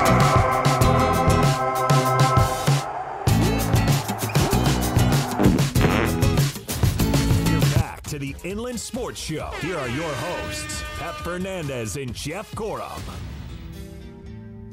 Well, we are back here. It's a Monday. It's a beautiful day. It's been a great show. We've had Brian Sylva of College of the Desert, the Sports Information Director. Would that be the correct title for you? It works for me. Whoop, whoop. Would you like to give us the score of the Stanley Cup Final? As a huge NHL fan, I just absolutely love the Stanley Cup Finals. It looks like Vegas is getting their fannies kicked in as the Washington Capitals, all caps hashtag, are leading 3-0 going into that's the conclusion of the first period. That is correct. So yes, the Vegas is struggling. When was the last time they seemed like they've lost? They have never lost. They had a great season, but I'm trying to think of the last time they've lost back-to-back games. It's unbelievable. Yeah, this is an incredible. It's been a great run, but it looks like it might be coming to a close as the Caps are given the Golden. What are they? The Golden Knights? Yes, the Golden Knights. Everything they've got. Well, we've got Angels tonight. Angels are going to open up a series with Kansas City. Hopefully, we can see our guy, Trevor Oakes of California Baptist University, will maybe make his Southern California debut at the Big A. Later on this week, we're going to have an Angel. Trent Rush is going to call in. He's going to give us a Angel update later on this week. And we're going to have many more great guests. We got the great John Smith and his family, Kiana, the all Pac-12 player out of Cal, and his son, Jamal, from Cal State Fullerton. And tomorrow, don't forget softball. Norco's going to be in the house. Tomorrow, the world champion, #1 ranked team in the nation, Norco High School softball, will be live here in studio. They will be smelling lovely, a lot better than the guys who came in from Yucaipa. So congratulations to Yucaipa, congratulations to Norco, and congratulations to all of you for listening to the Inland Sports Show. We are here every day from 3 to 6 p.m. on Fox Sports 1350 IE. Good night, everyone. Mwah!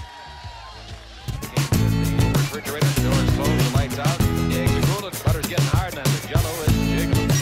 Inland Empire sports fans turn to the Inland Sports Show. You talk to the radio? On Fox